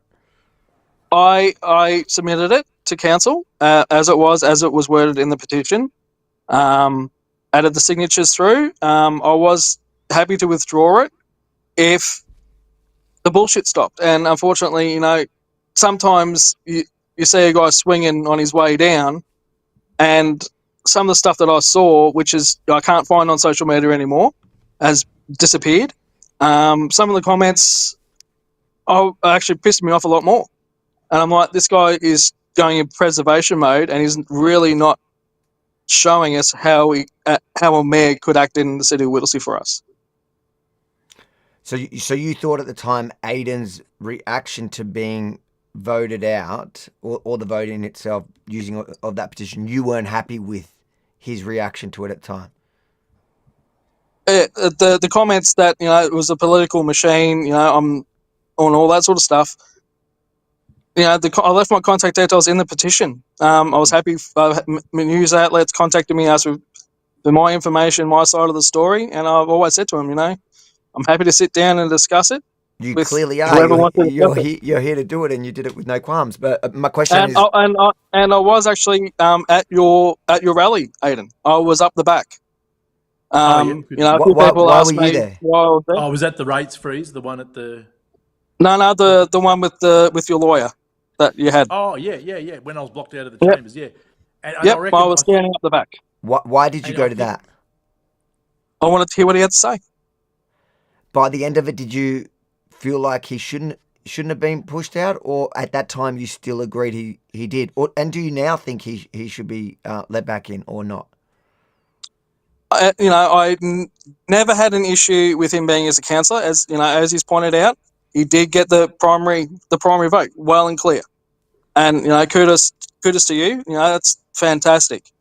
But the issue that I had was we felt like we were second best when you were trying to move into Werribee, and as the elected councillor and then the mayor, it was just, mate, yeah, just how do I put it? You just have to shut the fuck up. Yeah, and look, and I appreciate that point of view, Troy. And I think what happened, as I've, I can't divulge everything here. Obviously, there's some things before the courts, but it's not a normal reaction for a mayor to 9 weeks later want to run for something. So just understand, It wasn't my intent ever to win where it doesn't make sense for a start. It was purely to get, as I said, the incinerators, the rates freeze, the local government act review, things that obviously I was constrained heavily internally. And I think, as I said, what you get now, the disappointing thing in all this is that I was pinned up against the wall from day one. When you want to still struggle and survive, you're going to be an equal and opposite reaction. You're going to fight, mate. 100%. And then, so what I've tried to say to people, what you did was totally fine with what you did. My point, it was heavily utilised. They've picked up with that. The political machines run with it, and I think they've exploited and distorted the original intent of it. And I think once you see now, you will probably get a majority of councils. There's some good ones in there. As I said, there's some naive ones and still learning, etc. And it's a very toxic culture, and you can see that by 900 employees out of the 1,300 in the last 3 years have left. Now, that's huge. That's massive. So obviously, this is symptomatic. I'm the fourth mayor this has happened to now. So obviously, I tried something different. What you will see now is an increase of 3%. You will get all those social and economic issues. We've gone through that. I want to understand. While I have Troy here, what are the issues that matter to you in that local council? What do you care about? That's basically what Aidan stands for. Do the basics brilliantly. We went through years of long grass. So I guess, do you regret pushing out one councillor or being used to push out one councillor who was fighting for that exact thing? Doesn't want the council. Do you want the council involved in all the woke stuff? I just want the council to cancel and do it well. When you say council, because I want to be really clear on the definition. Like, do you want them to be involved in all that virtue signalling? Putting up pride days and all the stuff that we've been discussing today. Talking about everything has its place. I do have a trans brother. I see the left and the right of it. And at the end of the day, we're all human. We all need to live together. We all need to get along. Do you think it's the council's role? Not to a point. I mean, inclusivity and all the rest of it is great. But when you start to divide and conquer and split people up, do you agree that's that where Aidan, do you agree Aidan's kind of campaign to de-wokeify the council and make them focus on the roads, rates and rubbish was good and what we should be trying to achieve? I guess to a point, yeah. What's the point then? I want to know what point. I probably need to think about that one. It's been up since 4 a.m. this morning, so my brain's... Sure. I guess the reason why I'm asking, I really appreciate you coming on, and I love this, but I guess I want to know if there was any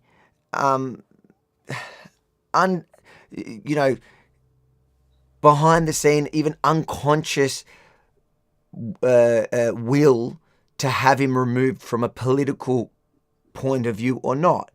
So when you say that you want the council to do the basics brilliantly, it sounds like you do kind of like some of their woke stuff, or at least to a point, which is not to a point. Yeah. So did Aidan's policies with that, did that annoy you? Did that rub you up the wrong way?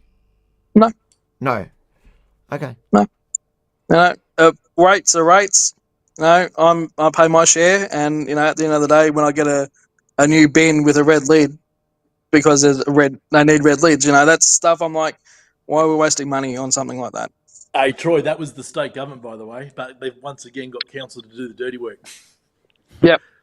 And that's stuff like that. I'm a landholder as well. I'm also a volunteer, and the land tax that's coming through and all that sort of stuff. That's, we need that to be held up. Troy, can I suggest that you run for council, mate? Because I think I need more blokes like you on there, to be honest. I was actually thinking about it. Well, take it seriously, because I reckon... Why don't you guys do a joint ticket? I feel like that's the poetic justice to this story. If you two join forces, I really do want to know, you're going to have to work it out before you run, what your to the point is, because personally, I don't think councils should be involved in any of that unless you're saying to the point of just being respectful as humans to each other. But I think that should just be the adult way of engaging in life. I don't think that the council should be dictating anything about social behaviours or international affairs or about the anthem or about the flag or about any stupid woke issue. I just want them to pick up my bloody rubbish. I want them to deal with the rates. I want them to keep them low, and I want them to whatever their basic job is. Don't need all that other stuff. If that's basic function. If that's what it is, then I think you guys should run on a joint ticket, and maybe you should even start a new petition to bring Aidan back because they used you to kick him out. Troy, I think you and I need to have lunch outside of this forum, and we can swap a few notes. And I reckon we've got a bit of an opportunity to get things right. I'll share your email to Aidan after this. I really appreciate you coming on and facing him like a man. Good man. No worries, and that's what it's all about. If you're going to put your foot forward, stand up to it. Listen, most people don't on the internet, so well done. Thanks, mate. No worries. Thanks, guys. Thanks, bro.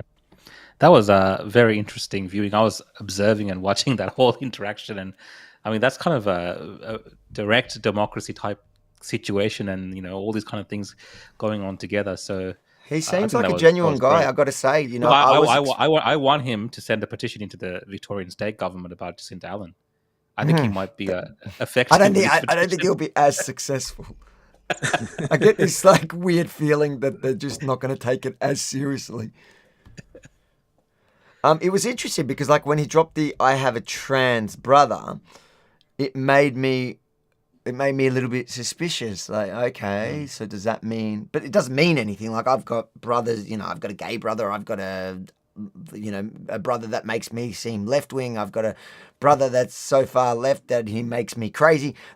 Having a brother of whatever doesn't mean anything about you or your politics, but it did raise a red flag. That's why I kind of pushed him a bit. But I feel like he's genuine. I don't think he cares 100%. About this. I think on face value, regardless of personal life stories, I think he was there genuinely. Good on him for getting the guts out there, and I think his petition was genuine, absolutely, but obviously used as a political tool. And I honestly believe if we had people like him in the council, Whittlesea would be much better off than it currently is. No, it's very interesting. Oh yeah, that was a good point somebody just made. Is the trans brother a woman? I didn't want to get into that. That was a person, and he made it he wasn't standing on that as a campaign. So it is what it is. Oh, I appreciate his honesty. He didn't have to divulge any of that. Looks like he just took great offence to the mayor running. Which is fair enough. I can understand that. I can understand that, and that's fair. And I do also, both of those things could be true at the same time. That a genuine ratepayer who seems engaged, he's going to council meetings, he even went to your thing, so he's super engaged in local government, he cares, and he got annoyed, he started a petition, posted it in the local group, and you know what, I am probably not as confident now that the change.org was completely full of strangers, because he says he posted it just in the local group. Now, having said that, I know also how the internet functions, so there probably were a few lefties in there that that may have spread it in their left-wing groups, going, "Hey, there's a petition to get rid of this Aidan who's anti-woke." So, but I do think he really started it from a good place at a grassroots level. That then the second part of it that is possibly and probably also true is that those left-wing forces from within council, i.e. the Labor Party, I don't know if the Greens are there as well, they found their opportunity, just like those in the local Doreen group probably also found their opportunity. Yeah, and you have to understand too, Arvin Rukshan, things happen so rapidly in that 9 weeks. If the community was privy to what happened to me in the first week and the second week and the third week, they'd be outraged. And I'm still constrained in what I can and can't say because what's before the courts. And I'm thinking, this is not, it was less than a figurehead. It's like, here's the rubber stamp, but before you do it, go around and apologise to the staff for your policy positions. Now, if that doesn't ring alarm bells that the organisation's politicised, then I don't know what does. And I think in Troy's defence, happened so rapidly. He's going, what? He's jumping off already? But when you sit down and talk with him and explain it, which obviously I don't have time to do to 230,000 people can start seeing that politics is not all what it seems on the outside. Why didn't you engage with him when the petition came out? Because he says he had his name and details on there. Why didn't you give him a call? I was working around the clock like they wouldn't believe it. I didn't see a reason to. It's like, that's fine, because there was no reason to engage. I didn't need to diffuse it. That's fine. Like, I'm a big believer in freedom of speech, and I've even at times in council given the Labor councillors more airtime or extended their time or given them fair hits. I've never, I always support people to attack the issue, but I've never attacked the person. But what I got from retaliation Labor Party, it was personalised. I've got police reports in there. I was threatened. I had someone wind the window down in a Ram truck and point the fingers in the shape of a gun to me. There's police reports. I spent 4 hours at the Mill Park police station. Like, I was forced out of my family home. Like, what my family has gone through, I could get the violin out and talk for weeks. And no person should go through what I've been through when you're just putting your hand up to say, hey, let's do the basics brilliantly. That's when you know something's wrong with democracy. So to be clear now, because I know in the beginning of the show, you suspected that it was a Labor operative that started the petition, pushed it around. Now you're confident it wasn't. Yeah, I think it was exploited. They've run with so you yeah. and your problem. Well, I guess if you thought it was a Labor operative, why didn't you contact him at that point? I'd been under the pump from the Labor Party since the expose on Lily D'Ambrosio 5 months earlier when I was trying to stop the incinerator. Yeah, so the incinerator, what I got from the Labor Party was just constant. I have Islamophobic. So you just assumed, and you felt no reason to actually contact him. But now look at this. We've clarified it live on air that it was a genuine ratepayer. There must be a certain degree, probably larger than we thought, of a genuine local ratepayers that got behind it. And then it was exploited. To get 200 or 300 signatures locally, yeah, absolutely. But to me, it wasn't even a worry. Like, of course, someone's going to jump up and down. That's fair enough. It's democracy. It sounds like he's going to certainly regret at some point. If he doesn't that's already not his fault. I don't think he's got anything to regret about. I think he's got to see that, politics, people are going to exploit you at some point in time. No, I think he's going to regret making the petition only because he seems to genuinely care about doing the basics brilliantly, and now he's just going to have a bit more of what they've had, which is woke identity politics for the next whatever amount of years, unless you get back in. Oh, look, and you have to understand, when I was campaigning, I filmed a roundabout with 2.2 metre high grass at a roundabout on a local road. Like, that takes longer than 18 months to grow. So they definitely, and the rubbish, grass, they just wanted the basics done brilliantly. So I totally understand where he's coming from. But I think once the community understands what was going on behind the scenes, it makes a lot more sense now that you can't have bureaucracy doing what they did to me. Somebody says... I would make a great marriage counsellor. I mean, you were doing the whole thing of like, okay, Troy, now tell me your side of the story. Okay, now Aidan, tell me your side. Now, guys, how can we reconcile this? Actually, why don't you guys work together? So hold on. I want to be super clear here. At no point in that cross here was I trying to reconcile. In fact, I was quite annoyed at the point that You I got a firework. realized that this was not going to be a fight, and they actually were probably on the same side. I was quite disappointed in that, and I Well, was really look- hoping Troy was not going to be a good bloke, but he turned out to be a genuine, decent guy. Avi, you could have saved hundreds of thousands of dollars of ratepayers' money, and you could have done the commission of inquiry in that half an hour, mate. You just did a Dr. Phil Australian style.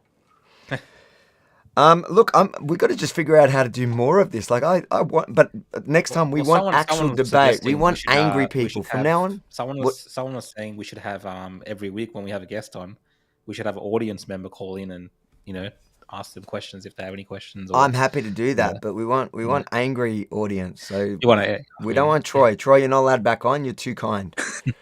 All right, let's. We've really unpacked that. I think further than we even expected to be unpacking it. So we've got about 20 minutes left. Let's just hit some of the other stories making news around the world now, because there's one story I'm loving because it's triggering all the right people. The recent terror attack in Boulder, Colorado, has underscored the extreme dangers posed to our country by the entry of foreign nationals who are not properly vetted, as well as those who come here as temporary visitors and overstay their visas. We don't want them. In the 21st century, we've seen one terror attack after another carried out by foreign visa overstayers from dangerous places all over the world. And thanks to Biden's open door policies, today there are millions and millions of these illegals who should not be in our country. In my first term, my powerful travel restrictions were one of our most successful policies, and they were a key part of preventing major foreign terror attacks on American soil. We will not let what happened in Europe happen to America. That's why on my first day back in office, I directed the Secretary of State to perform a security review of high-risk regions and make recommendations for where restrictions should be imposed. Among the national security threats their analysis considered are the large-scale presence of terrorists, failure to cooperate on visa security, inability to verify travelers' identities, inadequate record-keeping of criminal histories, and persistently high rates of illegal visa overstays, and other things. Very simply, we cannot have open migration from any country where we cannot safely and reliably vet and screen those who seek to enter the United States. That is why today I am signing a new executive order placing travel restrictions on countries including Yemen, Somalia, Haiti, What am I gonna Libya, do? and numerous others. The strength of the restrictions we're applying depends on the severity of the threat posed. The list is subject to revision based on whether material improvements are made, and likewise, new countries can be added as threats emerge around the world. But we will not allow people to enter our country who wish to do us harm, and nothing will stop us from keeping America safe. Thank you very much. I've got to say, I fully support banning the Yemen. Yeah, ban the Yemenis. First of all, the only thing I'm disappointed about the Sri Lankans didn't make the list. Mate, this is the thing, right? So what Trump is saying there, essentially, I mean, he's done this before, obviously. Last time they called it the Muslim ban. The Muslim ban, right? It was essentially the same thing that he's doing right now. Yeah. And this is common sense politics. And you got to look at Trump today, and you can see that he's kind of really coming to the role as president in a very comfortable manner, where he's just dictating all these things. There's no real opposition in terms of the Democrats. They're all fully defeated. And he's just saying, like, this is just how it's going to be now, because they do have to control these issues that they're having in America, where you have all these, like Trump said, these foreigners coming in that wish to do harm to the country. Like, why should that be tolerated in any country? It makes absolutely no sense. And to have people coming in from countries which are hostile to you, with terrorist groups and ideologies which are hostile to the United States of America, that's, you're asking for trouble. So of course it should be done away with in the fashion that Trump is doing, and he's actually even giving them the opportunity to redress it and fix their issues, and maybe even open it up again. So he's just being a decent, smart politician who's looking out for his country and his people. And I think more politicians, the Australian leader Albanese should think in this vein as well. I think would be much better off. Aidan, what's your reaction to this? Look, Trump? there's always going to be there's going to be unintended consequences for blanket calls like that. And I remember when I was the national director for Bob Catter, he would always say that we had to have stronger vetting for countries that spawned terrorism. Now that makes sense, yeah. But obviously, there's going to be people caught up in that who genuinely want to escape the conflict. So there is that danger of generalising, say that anybody from that country is dangerous.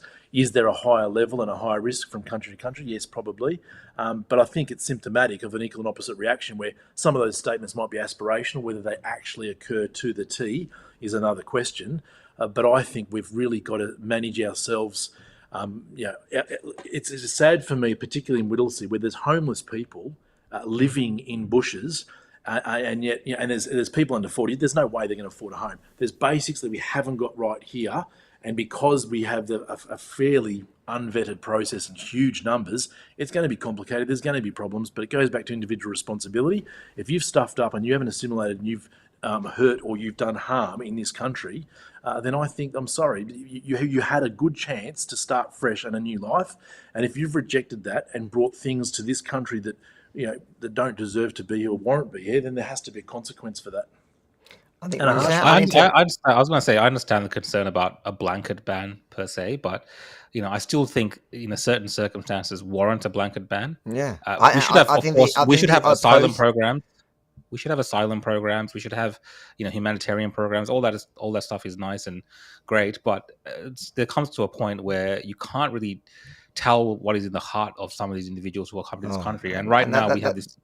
That's the problem, right? We have all these refugee programs opened up from a war zone in Gaza, bringing people in, and I think ideologically they're at odds with the Australian values and the way that we see the world and what we see as right and wrong.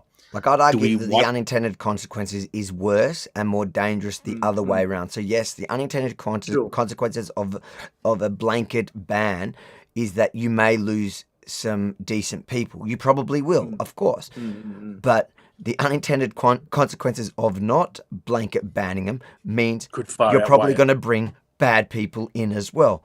That's the whole point. And that's why, it's to be able to come to Australia is the biggest gift anyone can get. I would argue of anything. It's, we are the luckiest country still for now. But if you keep doing that, if we keep bringing in people from crazy places who import, ideologies that are incompatible with our way of life, then you are going to end up like the places they tried to escape, or at least the good ones tried to escape. Yeah, I think, and I think the double whammy on that is, the Australian values have been compromised so much. We are actually going through an identity crisis as a country. We were losing. Did he just? A common reference point between each other, regardless of what your culture, of what we are. I think Aidan cut out there for a little bit. For a bit. He's touching on the more broader point of Australian identity, but I think governments, in the West for a long time have not thought about the impacts of immigration into their country in terms of how that changes the identity. UK is a great example. We talk about it all the time.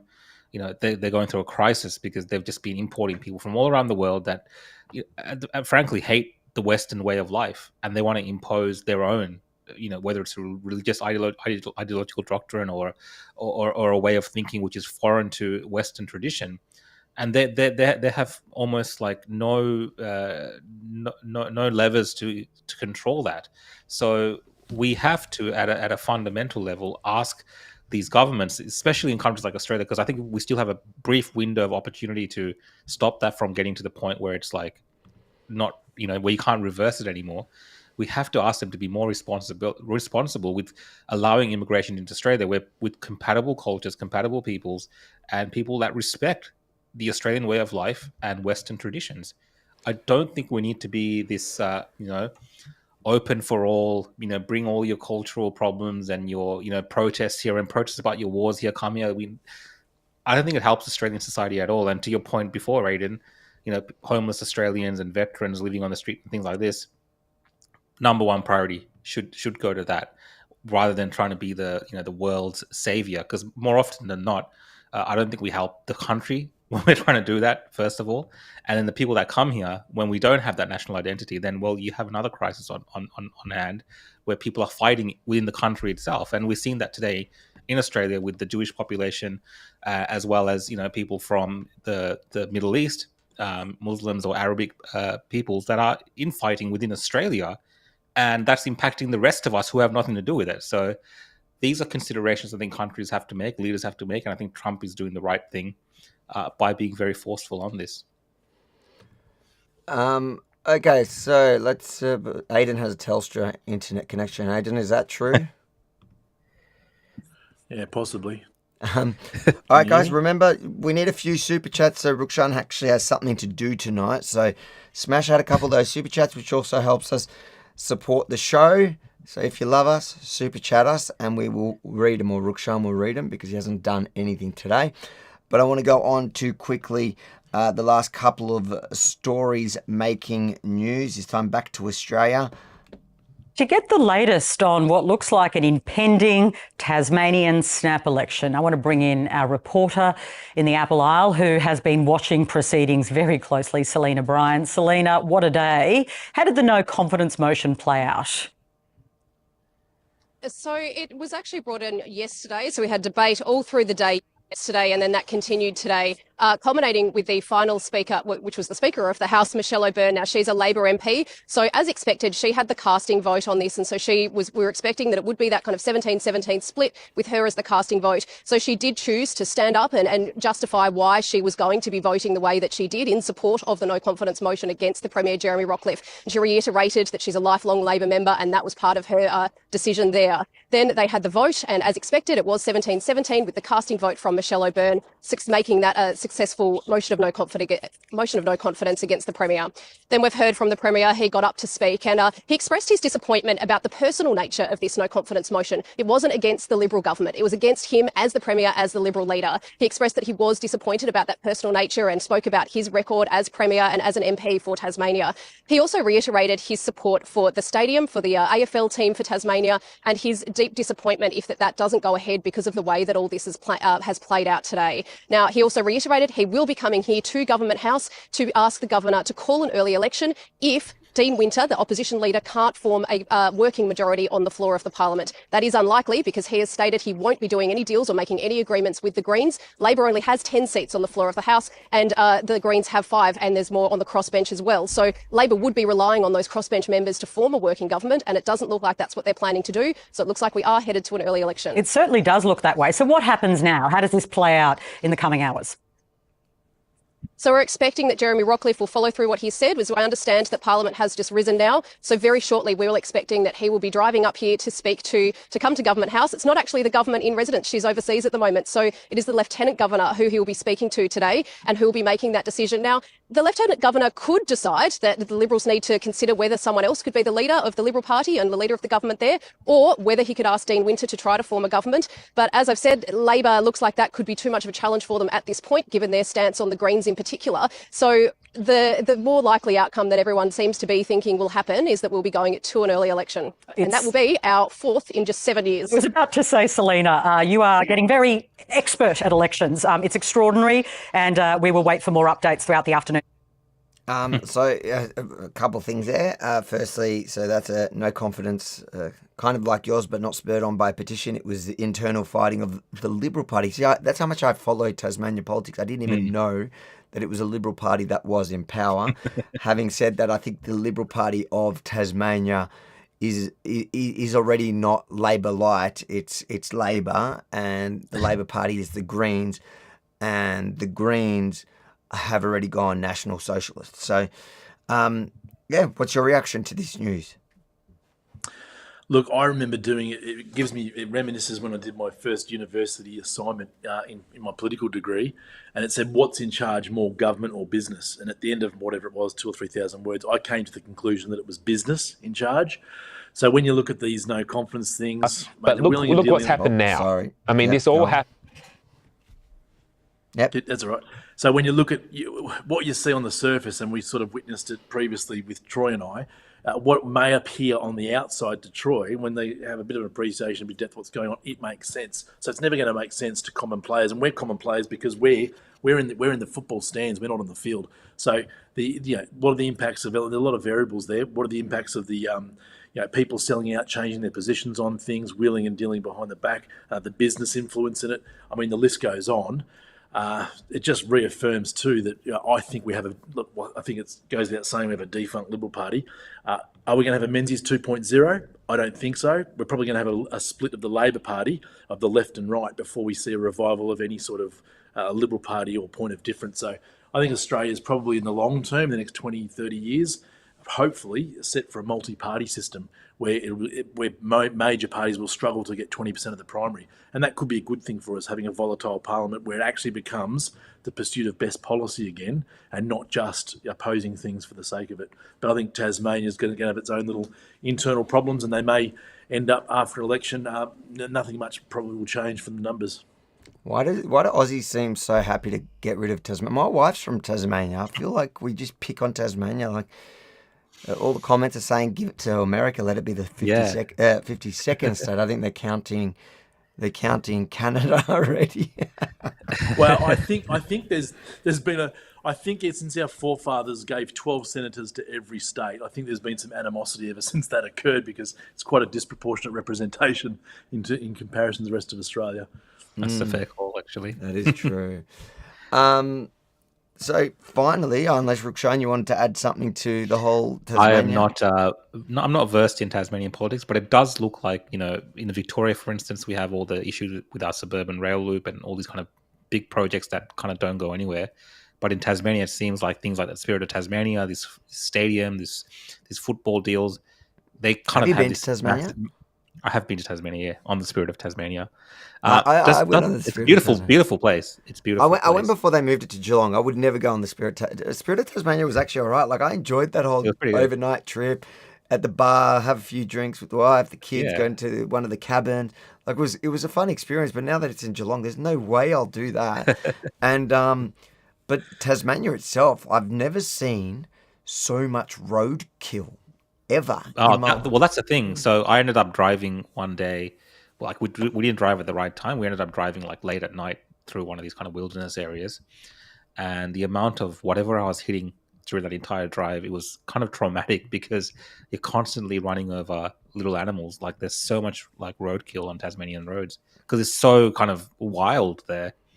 So I learned a good lesson there, not to drive at night in Tasmania. But it's nice. It is a cool spot. I actually do like Tasmania, and it did produce my wife. So I'm grateful for that whenever she's.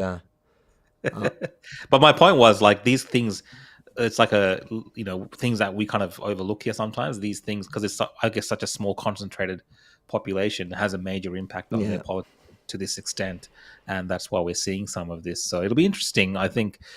So it's Tasmania, you're saying, was a liberal, right? They just recently won that. Yeah, recently, yeah. So it was kind of the only liberal holdout in, if you look at it as a country, from all the different states. So that might also now flip to Labor. So yeah, it's all red Australia. We've got a couple of legends who actually listened to our my plea for super chats, and we got some super chats for you to read, Rukshan. Now you don't have to message me at the end of the night going, I had nothing to do this show. This is from Arclight. Thanks for the super chat, mate. How can conservatives and real independents organise on the same scale as a left-wing activist to win local government races? It's such a problem, because it's a good question. Thanks for the super chat, seriously. Because fundamentally, the right have a problem. They're just not activists like the left, and they don't activate like the left. It's just a difference in personality, way of life. They're busy with their actual jobs, and they're the right are more into personal, individual rights, and less government, and so they just don't hit the streets. When you look at rallies from the right, they're always far smaller. Does that mean that they don't care about the issue? Well, if you look at the for example, the vote yes and no for the voice to Parliament, if you would have believed the activist class, if you would have believed the noise, then the yes campaign would have won by far. If you would have believed the rallies, the Black Lives Matter rallies on the streets, you would have believed that the activists, that the left would have won. But the right just it's not in their blood. I don't think it's in their system to do that. What do you reckon, Aidan? You've been involved in politics for so long. Yeah, it's interesting because I reckon you look at the education system. I started my political degree back in '97, and you have to understand, what's happening now is they're reaping what they sowed 30 years ago. So the infiltration of the education system is now coming to the point we think things got so crazy. Well, it didn't happen overnight, and as you said, a lot of the people who believe in a merit-based society, freedom of the individual, they're busy being busy doing what they do best, which is staying out of government. But unfortunately, the left, and particularly the Labor Party, they don't even have to reinvent themselves. I mean, for me, the Labor Party have completely walked away from the working class. But what's happened for the 18 to 30-year-old demographic? You're going to have cannabis, you're going to have the socialists, and you're going to have the rise of the Communism Party, because unfortunately they don't have very high intelligentsia, and they get such a one-sided view at the university system, so they capture them emotionally by the time they're 18, 19, 20. And if they have a sense of belonging and they go to the barbecues and they socialise and they do all these things, don't underestimate that the Labor Party is in just as much crisis as the Liberal Party in terms of their branch members. You're lucky to get a dozen of them. A lot of them are over 70-year-old. And they might get emotionally charged for the voting booth because there might be something in it for them, or they've dragged out their aunties and uncles and neighbours dogs. But the reality is mainstream politics in the Labor and Liberal is at a crisis point in both parties. Don't think it's just the Liberal Party. I think the Labor Party have a huge identity crisis, and it's the people like Glenn Drury who understand how to constantly keep reinventing pop-up parties and feeding back to the Labor Party that keeps this sort of dead carcass, making it look like it's alive. But just remember, more than 65% of people did not vote the Labor Party. So, we have to start looking at finding innovative ways to present different demographics and getting the young people involved again. And we've got to have good policy. There has to be a depth of policy saying, why are we paying payroll tax? You get rid of payroll tax on any small business, for example, that's turning over less than 20 mil, you'll create 60,000 jobs overnight on the premise that they can, as long as they put one more employee on there, get rid of payroll tax. Because if you empower the consumer, you get those taxes back anyway.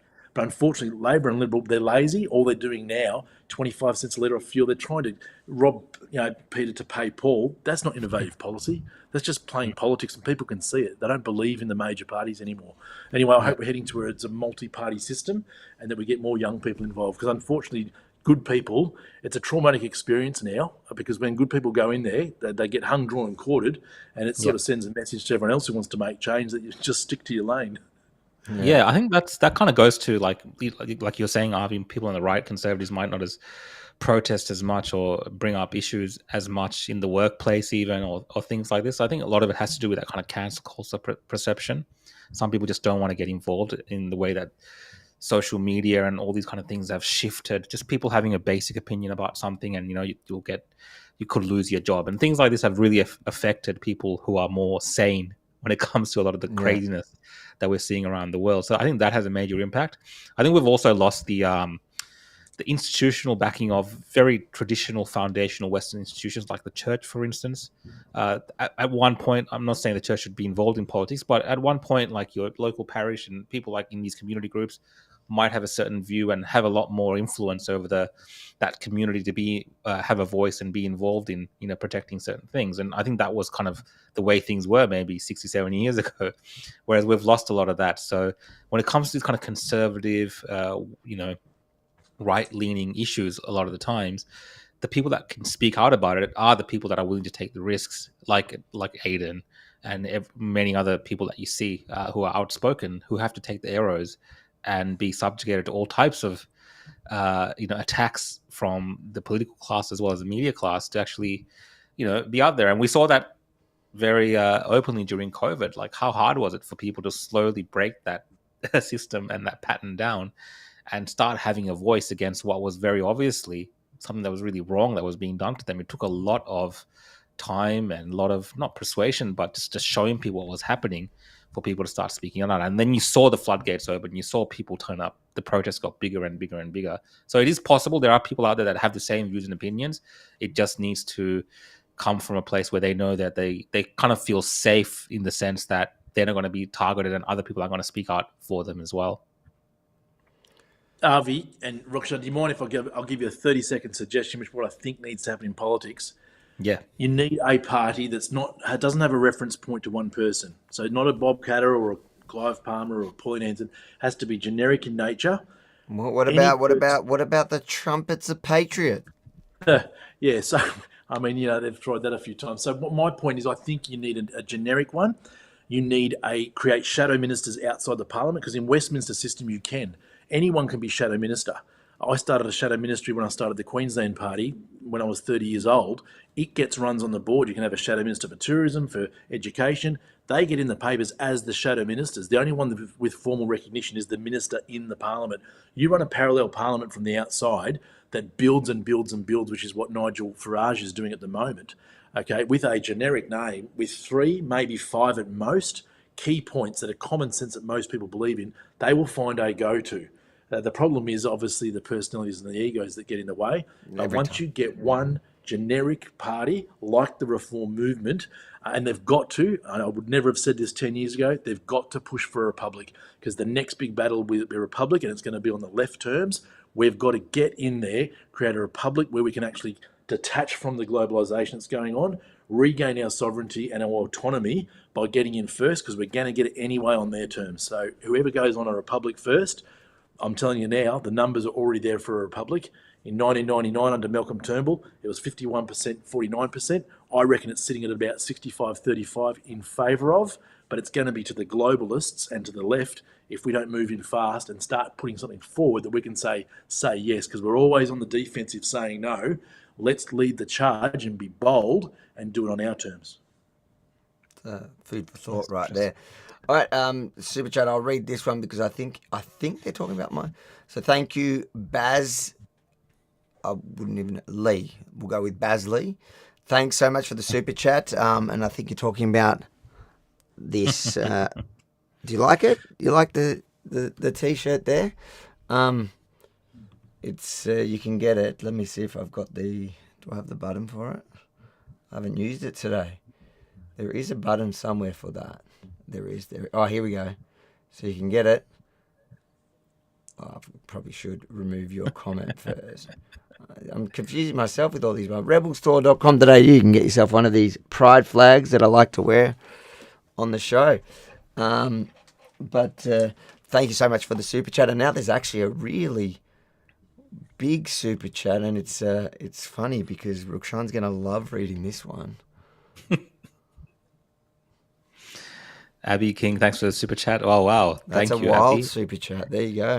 Rukshan, you always refused money when filming during COVID. Love you too, Avi, but this one's for Rukshan. Great show tonight, guys. Thank you, Abby. That's so kind of you. Rukshan, you're paying for dinner when we leave. He'll find a way, Abby, to get that money off me one way or another. Abby, thank you so much. You're one of our most loyal, I think you are probably our most loyal Super Chatter, and we really appreciate it, because without the Super Chats, it makes it a lot harder to run these. So we really appreciate it. We've got one more story, and then I think we promised we'll watch that video. So let's quickly hit that story. Here we go. John Pesutto closing in on rescue package to avoid bankruptcy. So that's obviously in reference to the Moira Deeming $2.3 million legal debt. It looks like, I believe, so multiple senior Liberal sources have told the Herald Sun that Mr. Pesutto has become increasingly confident of a deal being done with an entity closely tied to the party that would see him loaned up to $1.5 million, which would allow him to honour the debt. Has he already, I guess he's raised, how much did he raise? A few $100,000, and he probably has a few $100,000 of his own. But this is kind of wild. I don't mind if someone loans him the money. I don't think anyone should be paying it. And good, pay it off forever. Like, you deserve it. What's your reaction, Rukshan? Oh, look, I've been maintained that he deserves it. He asked Do you have for a problem with him borrowing the money from somebody closely tied to the Liberal Party? I don't care. I don't know if he. I was going to say. I was trying to think of some smart ass joke about looking it up on Wikipedia to see who lent him the money and what connections there were. But look, I mean, I don't care about that. That's the Liberal Party for you. I hope he gets the worst interest rate. This is what I hope happens. Well, I hope he gets the worst interest rate, and then he defaults on the loan, and then the person can't get it back, so it punishes him, then ends up punishing the one that come to bail him out. I just want everyone punished. I want him. They have to bail him out because they all backed him. Like all those Liberal leaders. I think they're doing that party because people backed him. I reckon they're doing it because they're potentially up for it as well now, because Moira served him, so it's probably that group that have gone, oh crap, we might have to, that they might come after us at the end of, like if he goes bankrupt, they come after us, then we have to pay it and we don't get anything back. So now this is probably them saving themselves as well, where so that he ends up paying them back over time. That seems like probably what's happening. What do you reckon, Aidan? Oh, look, I reckon anyone who voted against Moira to get out of the party room, they should probably all split the bill, because at the end of the day, Prosecco, he's just like a mayor basically. He's a figurehead speaking on behalf of everybody, and he's been hung out to dry. So I reckon he should probably divvy it up between everyone who decided to have dinner with him, and then that way it's probably a bit more palatable, and they can take a bit of ownership. Otherwise, the Liberal Party will just keep being musical chairs like they have for the last 15 years. It's very, very disappointing. Yeah, it's hard to believe that there wasn't like one statesman or one Liberal, previous leader that kind of said, "Hey, look, mate, this seems a bit silly. This whole thing seems a bit ridiculous. Like, pull your socks up and apologize or whatever. Just like make some backroom deal with Moira. Whatever needed to happen. Just get that done. Embarrass yourself for like a week or so and move on." But he went all in. Look, went all out like a spaz. He should have admitted a mistake, stood by, and I actually went to I spoke to all the MPs when I put my application in, and then withdrew it to join the Libs. And I don't know why I did it. I must have had a bit of a brain freeze. But I told him, I said, "There's no men amongst you who you can't just who actually came out and supported Moira. This is the problem. There's very little courage in there. Even the ones that did support her quiet in the party room, they need to bang the drum and say, 'Hey, I'm with you. Double down. What has she done wrong?' I mean, Moira should be leading the party. And I think that's anybody's. Anyone can see that a mile away. And obviously she's in the upper house, but if she does something bold and brave, I reckon there's 10% primary vote sitting there in November next year to get Labor out, but I don't think the Liberals can do it by themselves. You know what? The day I'll have faith in the Liberal Party is when they put someone like Moira in charge, because I'll believe they actually want to become conservatives. I think Brad Batten's actually all right, but I don't see him standing by his principles. I think he's going to be one of those. To those other forces. What is that? I think he's still beholden to those other kind of 100%. I think that they're gonna. I think his personal politics are okay, like they're decent, but he's, from what I know of him, but I think that he's just going to bend a knee to every issue just to hold on to that leadership position, which is unfortunately how that system tends to work. So that's why I say I'd only believe that the Liberal Party has changed if they allow someone like Moira to take charge, because then there's enough party room will for that direction. Because I think Brad Batten is probably he's more conservative, but he's controllable, whereas somebody like Moira Deeming has proven herself to be uncontrollable. And if you push her into a corner, she'll come out swinging, even when all of you are standing there with baseball bats. And at the end of it, if you fight her hard enough and she's standing on her moral principle, she will win. And that should be a lesson for the whole Liberal Party, the whole system. Like, you guys want your little woke virtue signaling to put women up in a position you want your quota filling? Put Moira Deeming. Why are you putting weak women? Why are you making women look bad? I don't think. Yeah. I don't think the next Liberal Premier is sitting in the Parliament, and they've probably got to think outside the square and do what Campbell Newman did in Brisbane. They need to run a leader of the opposition outside of Spring Street. Spring Street's just a theatre. It's a navel-gazing theatre. Get somebody running around from town to town for the next 18 months, running an absolute muck with 5 key points of difference, and they'll romp it home. But if they continue to navel gaze and musical chairs and push anyone with talent out, they're going to continue what they've always got, which is a professional opposition. That's what I see. I was going to say I see Labor do the Labor Party do so well with their leaders. Sometimes I don't know. We have different views of their leaders, but they actually, as wacky as their convictions are, they actually stand by them and they push them, and the whole party kind of falls and comes in behind them to support them with these wacky ideas. Whereas the Liberals, I think the leaders are so scared to have their own personal views and convictions on certain things because they want that support of everyone. It's kind of this weird thing that's going on. But I think Moira has shown, like you said, Avi, she's got the fighting spirit. She's got the fighting spirit. She's also politically smart as well. Now she's kind of aligned herself with Brad Batten. It's in kind of a leadership position. So she's doing all the correct things that you'd want a good politician that potentially future leadership position to be doing. So that's what we need more of. And she's really proven herself to the people of Victoria that she, whether you agree with her or not, she will fight for the things that she believes in. And a lot of the times that's what people want from their politicians. Go on, read it. Another super chat. Merge with the US, lower taxes and more freedom. Interesting. What do you think, Aidan? Should we merge with freedom, Mark? Should we be annexed, Aidan? Should we become a state at of this the point? US? It can't get any worse than we're in now. I think. Well, look, what's happening with Australia? If you want to talk geopolitics, it's a battle between Asia and America. You got you get a great military position, or we're a food bowl, and we're going to be owned. I think most of our land's owned by Singapore as number one country. But we're geographically very hard to contain. We're like a Switzerland. We've got so many vested interests in here, but in doing that, we're collapsing internally, losing our identity, multinationals coming in, the middle class, eradicating. There's some serious issues that we've got here. Battle between America and Asia. But I think what we need to do in Spring Street for now is I reckon you get 2 women at the helm. You get Moira Deeming leading the upper house and Peter Credlin as the leader of the opposition on the outside, and run an absolute muck for 15 months, and I reckon that will be a close election. Yeah, I mean, that would be very interesting. The wild ideas. Giovanni, how you doing, Giovanni? Go Moira, bankrupt all the wets. I agree with you, Giovanni. Thank you so much for the super chats. Thanks for all the super chats tonight. We did say should we watch that video, or is it a bit late now that he decided to have a public fight? Who had a public fight? Oh, we can scrap. You guys are fighting over who's going to shout dinner next. What are you talking about? Mine was civil.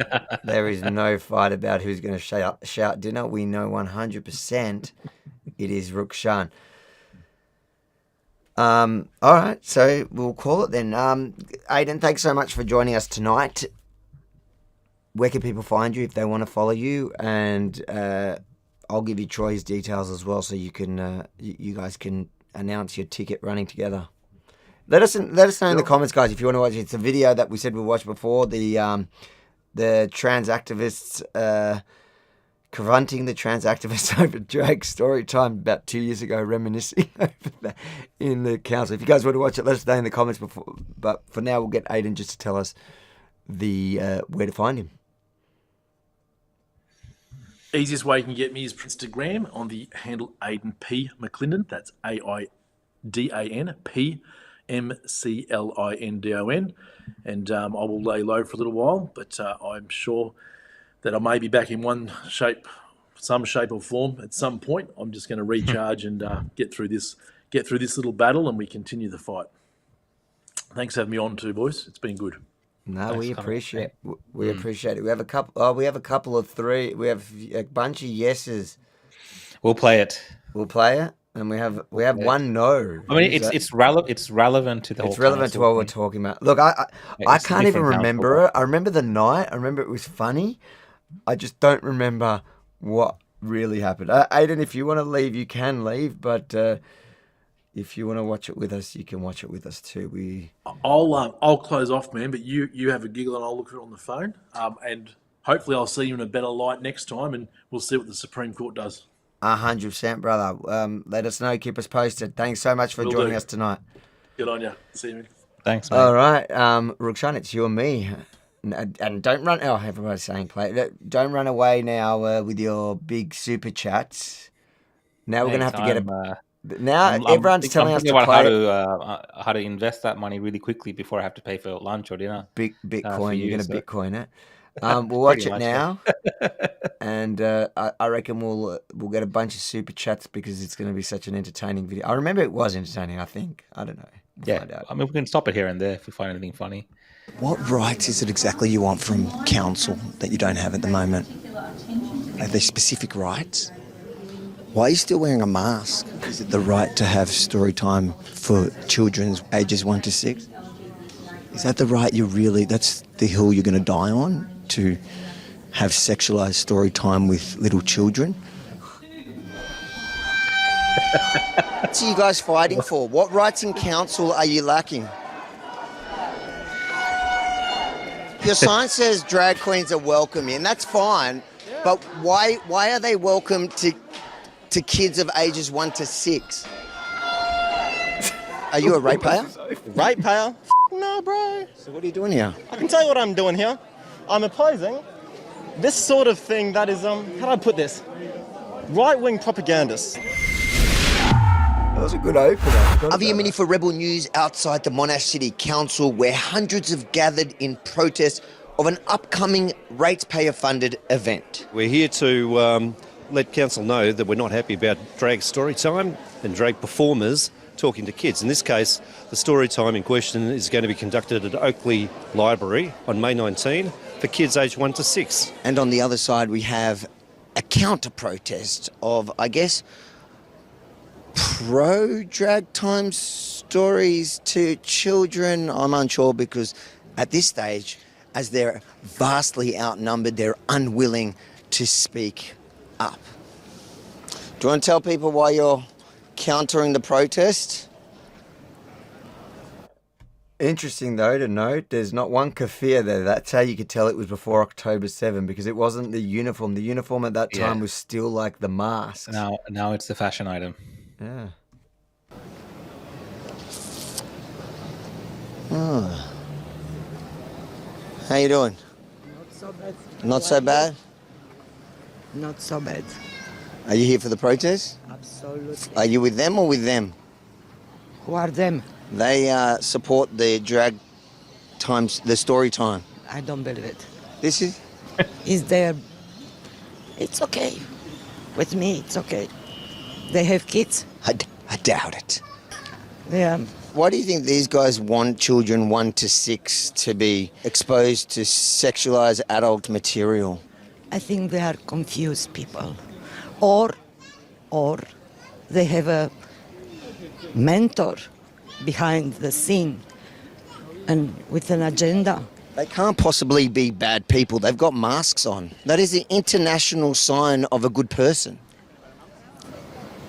The international sign of being a good person is wearing a mask. Excuse me, why are you just wearing one? I remember that, and it's just like, yeah, because like now it would be if they were wearing a keffiyeh, but do you remember how like the mask, they still do wear it, but back then it was like literally a sign of I'm a decent person. And she had no idea what I'm saying because you're such an innocent, sweet old lady. What did the Forest and Freedom podcast say? You had me from the first at sentence. Is that what it says? From the first, probably the first sentence. That opening was really funny. I forgot how funny that opening was. That cold open. Thanks for the super chat, mate. Really appreciate it. And putting us all at risk. Minimum 4 masks, thank you. I want to report a crime. They're only wearing 2 masks over there. I taught my kids. We don't do pronouns. You will not compel my speech. Our ancestors died for freedom. You will not. Are they Greek from both sides? Yes. Are you... No, we're Australian too, Avi. No. I love this country. I wasn't questioning your That's all law. right. I'm not angry at you. I'm very passionate. Are you still married? Like, is it a? My husband's here around here somewhere. I brought him for protection. Oh no, I thought you bought him just as proof that he's still alive. No, he's alive. My husband loves strong women. I can tell he better. Oh, he better. Yeah. If he knows what's good for him. Harvey, when I was growing up, I was a tomboy. So if I was growing up in today's day and age, would I still have breasts? Would I be sent to the gender clinic? All good, boys and ladies. Sorry, I didn't want to misgender you. That was not on purpose. Some people would argue that this is informed consent. Let the kids hear all sides of the story and let them decide at 1 to 6 whether they want to be male, female, or any of the 5,323 genders in between. Yeah, look, I think a kid from 1 to 6 years old should just be allowed to be a kid. When you're maybe 18 years old, you can be exposed to whatever you like. You're an adult, make your own decisions. Are you guys real cops or just identifying as cops tonight?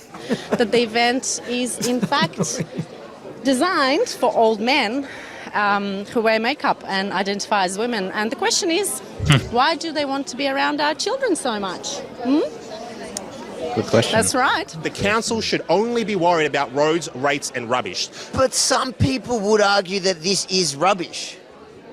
And I would be one of those people, and so would all the other hundreds of people here as well. This is absolutely rubbish. So you're self-owned? I self-owned myself. This is all rubbish, all of it. How old are you? 7, so you're way too old for that story time. What is a woman, Harvey? Person that tells me what to do. That's right. No politician can answer that question. Excuse me, ma'am. You're the woman that attacked Posey Parker. How come today you're not as brave about your campaigning? Is it because you're outnumbered?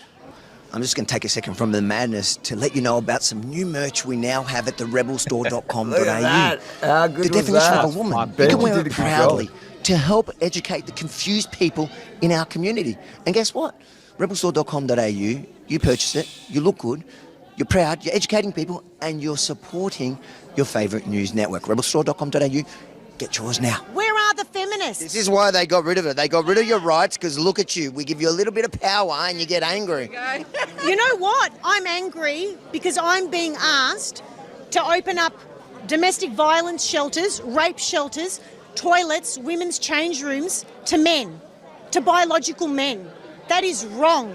It is so wrong. Why do children need to see drag queens? Why do they need to see drag queens? But Avi, a better question is, why do these men in woman face want to have an audience with children? Women are not safe anymore in this state, and I've had it up to here.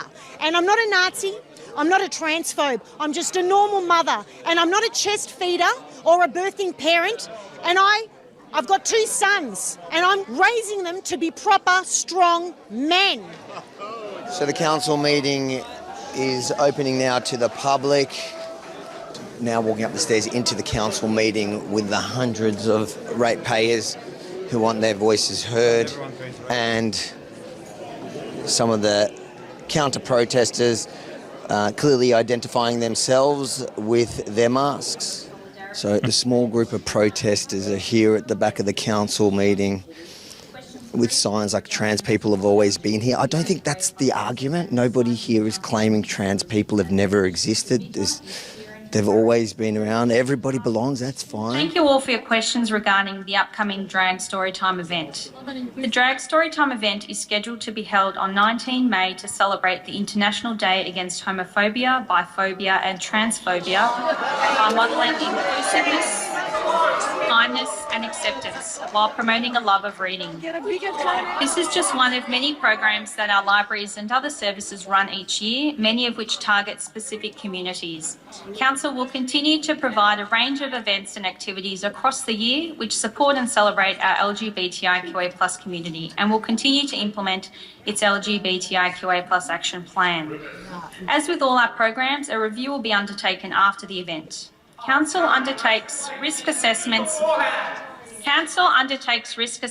for its events and works with appropriate staff and organisations to ensure the safety of those who attend any events, including the upcoming Storytime.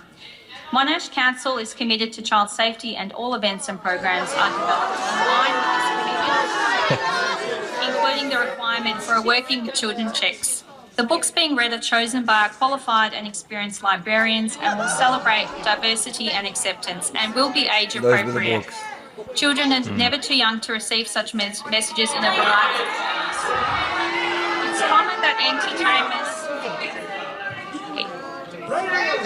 I'm trying to read out the response to the question, but to just have a bit of order, please. It's common that entertainers provide different content based upon their audience, and the entertainer will be tailoring their presentation accordingly. Attendance is by choice, and council staff and, of course, the parents of the children will be attending. See you there. So that concludes the public question time this evening. A handful of the questions were read out by the councillors. The crowd not happy with the answer. Councillor James, 2 seconds.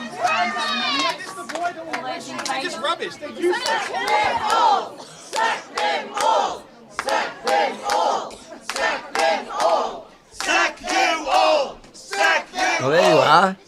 The crowd not very happy with your responses. Do you feel like you adequately answered your ratepayers? Disgusting! Are you guys happy with that one? You happy with it? Yeah? I mean, why do you want drag show for 1 to 6 years old? Is there a reason why the 1 to 6 year olds? Is that what you're standing for? Can you please explain why you want drag for 1 to 6 years old, please? Why young children? Do any of you have children? Do you guys have children? You look like you might. The rest of you. Aren't you concerned about the kids? But why kids? Save kids from Nazi groomers. Yeah, like you, mate. I'm a Nazi groomer. Do you want to expand on that? No comment. You just called me a Nazi. I'm a Jew. Well, it's true. I'm a Jew. Yeah, and? Jew, mate. How So you're calling Jews Nazis People because... can hate themselves, man. What is that? And you might understand the PSD. is what? So tell me, all right, so besides the fact that you think I'm a Nazi groomer because I'm questioning why it's... Mate, get your hands off me. So I get it that that's the hill you all want to die on, but why young kids? Do you have kids? No. No. So why do you think it's your right? Why do you Kid here tasting clout like this. Come on, bro. Are you from are you a ratepayer? Ratepayer? No, bro. So what are you doing here? I can tell you what I'm doing here. I'm opposing this sort of thing that is, how do I put this? At least he admits it. Right-wing propagandists. Hang on, guys. The tolerant are acting tolerant as usual. You guys said that you were under attack. I want to understand why you would think drag is appropriate for 1 to 6 years old, and then you guys say that that he's a Nazi and that you're under attack. Why do you want this? Why do you want kids? Why do you want 1 to 6 year old exposed to drag? Please explain. I mean, aren't you concerned about the welfare of the child? So your sign says drag queens are welcome in. That's fine, but why are they welcome to kids of ages 1 to 6? That's the question. Not whether they're welcome in life, but why do you think it's your right? Why are you fighting for that right? Stay away from the children. Do whatever you want in your own freaking bedroom, but leave the children alone. I heard you shouting he's a groomer. Why's that? Because he's in favour of 1 to 6 year old kids being read books about being non-binary, about having this sexuality, that sexuality. It's not acceptable for a 1 to 6 year old kid to hear about that at all. They're reading to our children on the 19th of May. That is disgusting. So the meeting is over. The questions left till the end unanswered. The crowd not happy. A small group of the trans protesters now leaving. I doubt any of them are locals, certainly not ratepayers, and definitely have no children. Good night, guys and ladies. Oh, there you are. That's happened now, I don't know. That was actually That was good. entertaining. That was good. I forgot how much fun that was. I got to start going to some of those. Those were so much fun. I haven't done those for a while, and just the banter. It's all relevant because we are in Pride Month now, I believe, and same type of discussions are coming up and same issues. I think like you saw there just how involved the council was in this whole affair.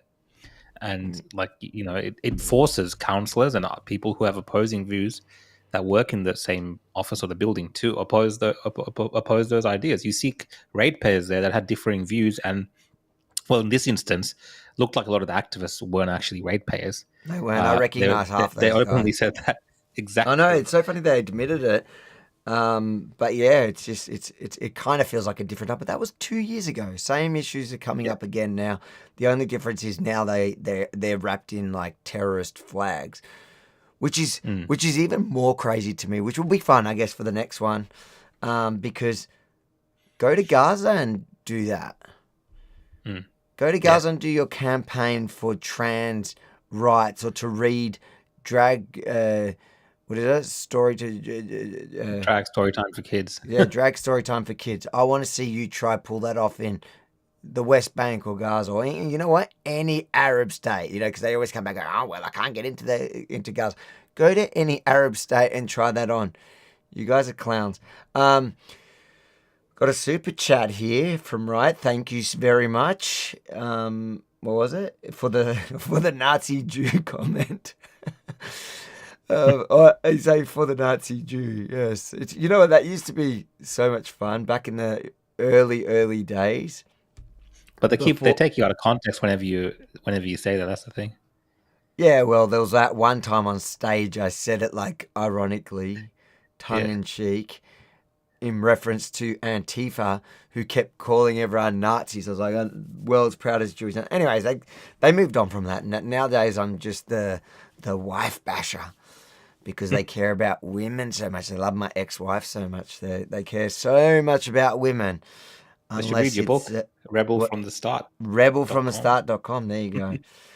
But back then they used to call me, like back before all that, before they had that one, they would call me a Nazi, and then I would laugh at it. So that was before I knew you even. I would love going to those protests, put the kipper on my head, have them screaming, and it was like every single time they just without fail gave me that content, gave me that money shot, which was just hilarious to anyone who watched it. They don't realize how ridiculous they are. That's why when they got the woman basher one for them, they were just like, it was the jackpot, because it's just like, oh my God, now I've got to tell you to read my book. Yeah. They didn't like though.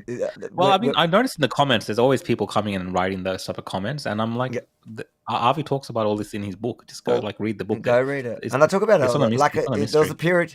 There was a period when I